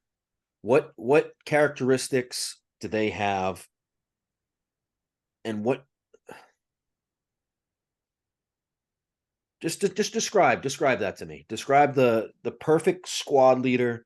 I mean, you're a machine gunner. What does he bring to the table? He is able to understand. He has a broad understanding of the tasks and capabilities of the platoon organization that he's supporting. So heavy guns guys in the weapons company, they understand. That's why when we make orders, we have to include 2 levels higher than us in the tasking statements. You have to have you have to be able to understand what is going on from a operational and tactical level, the higher space, because that gives you the fuel for the warfighting fire to make decisions on the ground as a small unit leader. Because if you don't understand what's going on around you, if you don't have that upper level platoon commander, company commander type of understanding of tactics and of what the different elements, adjacent elements around you are doing, then you essentially you have a blindfold over your face. You can't do your job. Exactly. As soon as what you got immediately passed from the first echelon higher doesn't work out, or you complete it, you're just sitting around waiting to be told and we can't afford to do that anymore. No, you can't, because of the way that we want to fight wars. We were just talking about that. Yeah. And that's why stuff Russia's like that needs to be streamlined. You're right. Yeah, you're right. That's why Russia's having such a hard time, because their NCO Corps is not existent. I've heard that. It is not. They have a very centralized command. Very they don't So when you say that maybe an officer dictates everything to a squad of guys and sends them out, in China. No. Like in Russia, you said that they have a very centralized Yeah, command. they don't have they have like the lower enlisted, and then they have like the Yeah, officers, that's what I mean. and Yeah, that's how it goes. Like there's very little in won't between. won't work. Won't fucking No, work no. because like what happens when you fucking lose your radio? You just have dudes sitting in a trench waiting to die because they don't know how to Which we've develop. seen, bro. That's what it looks like in a lot of Yeah, these. it's all it looks like. They're just Yeah, sitting and waiting to die, and then a and drone they comes do over. not. Yeah, having a understanding of what, and it leads back to like the all around marine like concept. I would highly recommend small unit leaders in the infantry to attend ISOLC West or East because that is a fucking phenomenal school. And if you want to talk about getting to that level of understanding of being able to understand like what's going on around Yeah, you and not yeah, just what's ahead, like yeah. because like I'm gonna be honest, it's not that fucking hard for a machine gun squad leader to learn how to run a gun line or to learn how to look at a series of buildings and decide which one would be the best to put a 240 in. Facts. Like I could take anybody with a GT score above 90 off the street, and I could explain that to you pretty good in like an hour. Okay. There's little nuances, Of course, but the nuances come from working with the riflemen and absolutely. working with mortars Yep. and supporting higher. Yep. Those are where the little nuances come into play. So Have you seen everything come together yet? I'm talking guns talking, mortars dropping, oh yeah, oh HIMARS. yeah, Oh, it is a beautiful oh thing. yeah, It's a beautiful yeah. thing, dude. Fucking It's just an getting that awesome, fucking awesome feeling, dude. The power that we yeah. really do have as like if everything works perfectly, if everyone the teams are clicking, it's a beautiful thing, man. Mhm. That fucking has a shit. Like just seeing, yeah, high Mars Everything. take smoking them. They still coming. Fucking Yeah. Yeah. Cas coming in. Then heavies open up. Then mediums open up. 81s is going. That shit is sick. That shit is Can't like, see it, but I got a chub right now. You know. yeah. I'm getting. Let's just say I'm getting hard. I got a little bit of pre-cum coming You know out. what I'm saying? You know what I'm saying? It is what it That's is. why we're Marines, brother. I feel you. Yeah, Now, that shit is being able to support the combined arms fight yeah, is what any squad leader should be able like like it isn't just like we'll focus on the rifleman shit like that's what matters, you're a rifleman squad leader, or focus on the machine gun shit, you're a machine gun squad leader, that's what matters. know it all. But yeah, being Yeah. able to use your squad the best that you can is being able to understand when guns is having a problem or when mortars is having a problem, um that you can augment like and support them and help them out in service of the greater mission. Yep. um Maneuver warfare is not fueled by guys that just know how to do just their job and just the task that they've been given an hour ago. Because Like it never it's works the like that, dude. It's never just no cut and no dry. it never fucking works No, out, it no. never works out even in training. Plan on it not working. Yes, and you cannot expect to be able to handle that, to handle the plan not working, if you don't get the bigger picture. Facts. You need to understand the bigger picture just as well as the officers do, just as well as the staff NCOs do, because although that is in their billet description to be the know-it-all in a way, there's only fucking one of them. Facts. And they can only pick who to go. Like I'm going with first squad, or I'm going with third squad, or I'm going with, if it's a weapons platoon leadership, like I'm going with guns, I'm going with the fist. It's like they're not going to fucking be there, so their knowledge is of no use to you. Yep. It doesn't matter. Whatever they taught you before we stepped off, that's all that you got. Whatever you chose to learn on your own accord, because nobody's going to make you. You show up, you pass a PF, you get first class on PFT, CFT, you pass your advanced school. Nobody's going to ask anything else of you. You know, like, so whatever you chose to do on your own accord, that's all that you have when you step off. Nobody's going to help you. So you need to be that fucking warfighting encyclopedia and be studied up. Answer me this. Answer me this. Have you been in a, I mean, you haven't deployed, not, but in a field training environment, have you seen bad leadership? Have you seen someone that maybe doesn't know what they're doing and can't ask? You know what I'm saying? Yeah, fuck yeah. Oh, that's that is the most biggest thing. That's the most ignorant thing in the world to me, dude. Is that they still, like, everybody can see that they don't We know can what the see fuck it, is bro. going on, Just put yourself, but they still refuse to humble admit yourself. it. Like, yeah, you're still gonna either keep spouting bullshit or keep being completely silent when we're all asking you what to do. Yeah. Like, yeah, that is the worst. That is the fucking worst. And then like that's the biggest thing that you need to people need to understand, like in general, like in life, is like we have like almost 8 billion people in the world. Billions and billions of more have came before us and died. Nobody ever thought that they were wrong. Nobody ever thought that they were the bad guy. So pride, exactly. You're right. like you need to arm yourself with as much competency within your job as you can, because you need to defeat like the biggest fucking one of the biggest downfalls that we have is pride. Like nobody wants to admit they're wrong. So if you can understand people, you can communicate, because there's plenty of awesome leaders that knew what needed to be done, that you always hear about, like guys that got fucking NJP'd. Like they had the right idea, but they didn't know how to communicate. Like That's why they didn't know how communication is to go. huge, Yeah, bro. it is like you could be saying the right thing, but because it's you're coming fucking screaming at an officer in front of everybody, it's not going to work out. So you might as well have not said anything, because all that you just did was was fuck everything. fuck everything up, lower your credibility within your chain of command. Very true. And take away your ability to help out your guys. Because now your word doesn't mean as much, because you seem like a hot. You seem like you fly off the handle too much. You're immature. Right?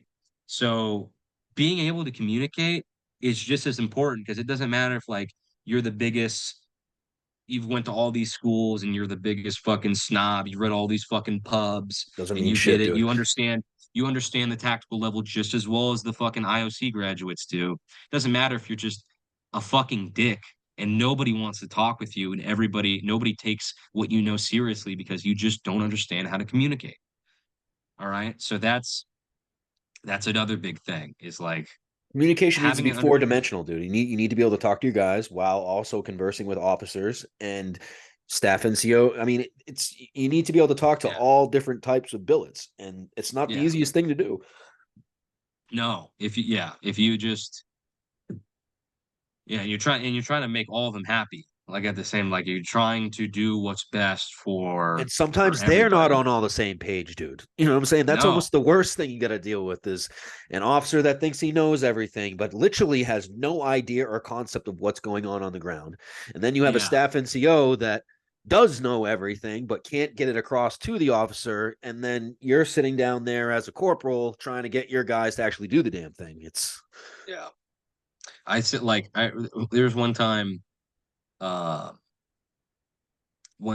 a platoon commander was giving me a brief, and he triple tasked my squad with like in the same part. He triple tasked them. It was like it's the classic lieutenant tasking for guns, which is occupy in order to suppress, in order to allow, occupy, support by fire, which you could just, for any lieutenants listening, you can just say support by fire. The occupation of the support by fire is implied. But he triple tasked me in one part, and I go up to his platoon sergeant, and I'm like, have you read this guy's order? Like before he briefed it to his platoon? Like, this is pretty bad. Like, are you not does he not have to fucking run this by you at all? He was like, yeah, man, I told him. Yeah, I told him, but he's still, he just wants to do that. He's like, are you serious? Like, he told you, you knew, and you're like, well, the lieutenant's just going to do what he's going to do. That happens a lot, dude. That happens a lot. I can't do anything about it. You can. That your job is to do something about it. Literally, you're the guy to do something about it. Yes. You are the guy. Like you're the guy we got. If the platoon commander doesn't listen to the platoon sergeant, then who the fuck does he listen to? Like that, like what, just the company commander? Like that, like of course he's gonna put on his best face for the company commander and say what he needs to say. This comes back down to this to be a proficient salty corporal, my friend. This is probably one of the most important jobs in the Marine Corps. And I'm not saying that to just gas you up or be corny, dude. You're the one that implements this shit on the ground. You're the guy that's actually doing, bro. And that is what, like, that's I talk to, like, when I talk to people outside the military, like people from high school, people from college, and like they, you know, are like, oh, I'm telling them about like being in the Marines, and you're like, they'll say a lot of things that your friend was talking about, like, you know, about like this, and that, and about like how like all the shit, and it's like how do you still like, I guess, support that or like put yourself in that situation? Because I don't even it's fucking like, think about it.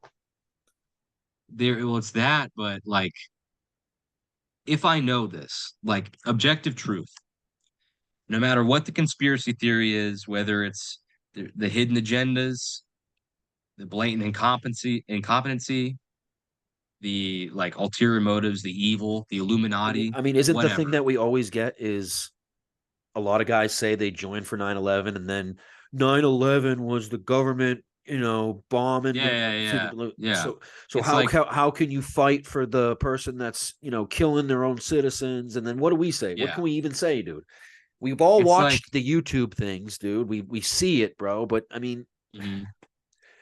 But I don't know what is true. yeah, I'm 22 years old. yeah. I don't know what is the objective truth in this situation, but I know one thing. Those guys that are making those calls, they're not going to put a flak on. They're not going to put their Kevlar on. They're not going to put batteries in their 14s and go out and enact the policies and whatever the directives, the agendas that they're pushing. I am. That's us. So what I can do is I can put myself at the front of that situation and put myself on the ground. Yeah. And have some sort of influence as the stormtrooper. You're right. As the big bad American military service member to do what is right. You're right.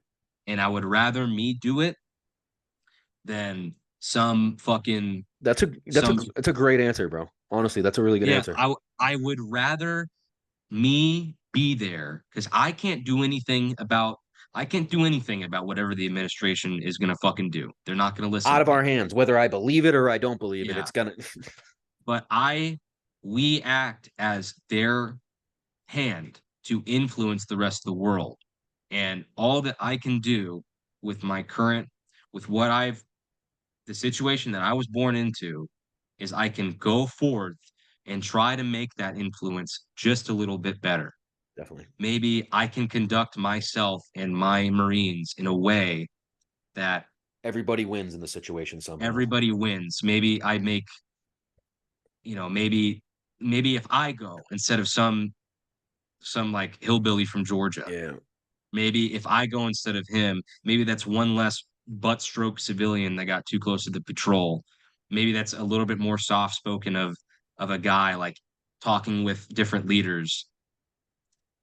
Maybe that's a better tactical decision made during a battle that leads with lives saved. Yes. Like I would never know. And I know that I have been blessed with a mind and a body that is able to do these things. So if it's not going to be me, then who's it going to be? I'm just going to let somebody else go out and speak and act for America. It's fuck like that. We want to put, fuck that. Yeah. We want to put our best foot forward. Definitely. And that is why, regardless, like I know that I can do it. So why shouldn't I? Yeah. Why shouldn't we? Well put. Like that's why I can't affect like the United States is good, the United States is evil. I have no control over that. What I do have, I can control what goes down on the field. Yeah. I can make what happens go down range. Yeah. Exactly. The best that it can be, because they're not going to do that. They might have control over me here. They might have control over me to an extent there. No, but you're right. They ain't putting the flag on. Yeah, they ain't putting the flag on. Yeah. They call us when they need something done. Yeah. And I can do that. We go bump in the night. Yeah, exactly. We go bump in the night. Yeah. So we can hurt. If they tell us to do something that involves hurting, getting innocent civilians hurt, we can navigate. We can still accomplish the intent but in the best way, in the most moral way, in the most righteous way that we can. And that's all we can we do. need to, that's all that we can do. That's why we need critical thinking warfighters to be in the space. Bam. Critical thinking. Because critical thinking, what does that lead to? Accountability. Yes. Accountability. Absolutely. So it's not just one guy. If we're all well versed on warfighting and one guy makes a bad call, he has 9 other dudes being there to be like, well, why?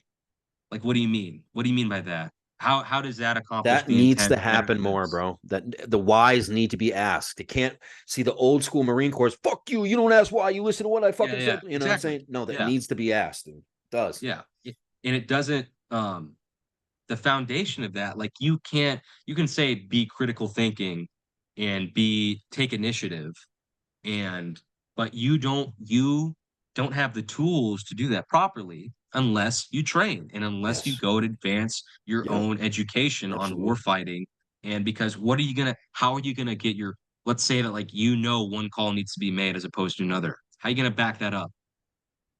How are you going to intelligently and tactfully know these things? Yeah, convey your opinion to your fucking superior leader? And how do you need experience for that? You need these schools to do that. You need to be well spun up on your enemy. That's something I wish I did more, dude, before going to Afghanistan instead of fucking boozing in the barracks, dude. I wish I did a little bit more research on Afghanistan, bro.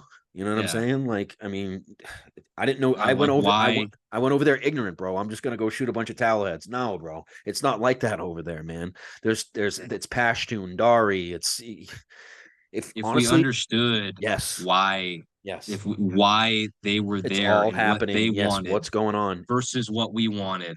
Like, you're right. It would have been different, but we wanted to put it into a black and white perspective. We're good guys, we're bad guys. That's the end of it. Yeah. And that's the narrative that served us at the time. And we didn't know. But that, Met T is huge. Doing a Met T on the enemy and understanding how long they've been there, what they're fighting for. It's huge. But, you need to know that stuff. And that is, again, that's on like you're not going to tell the Secretary of Defense to do a fucking Met T on the Afghans, dude. They have their whatever, their agenda, their incompetency, whatever. They're going to make the choice that they're going to make, and you can't do a thing about it. So stop thinking about it. There's no point in even bitching. Exactly. Yeah, but all that you can do is you can do your Met T, and you can be the guy on the ground, be the man on the ground who's calling the shots, who's doing things the best that we can, I love it. It doesn't, brother. We're going on 3 hours, so I'm gonna put a bookmark right there. It's been a fucking pleasure having you on the pod, man. And I hope to have you on again. I'd like to follow your journey. I'd love to. Anything you want to leave us with, my friend?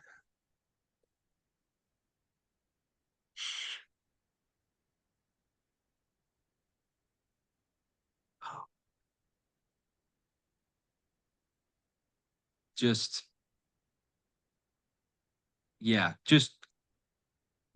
going back to what we were saying before. It's just give yourself and give your guys a fucking a purpose as to why they do everything, and do not be the leader that gets mad when they hear the question why.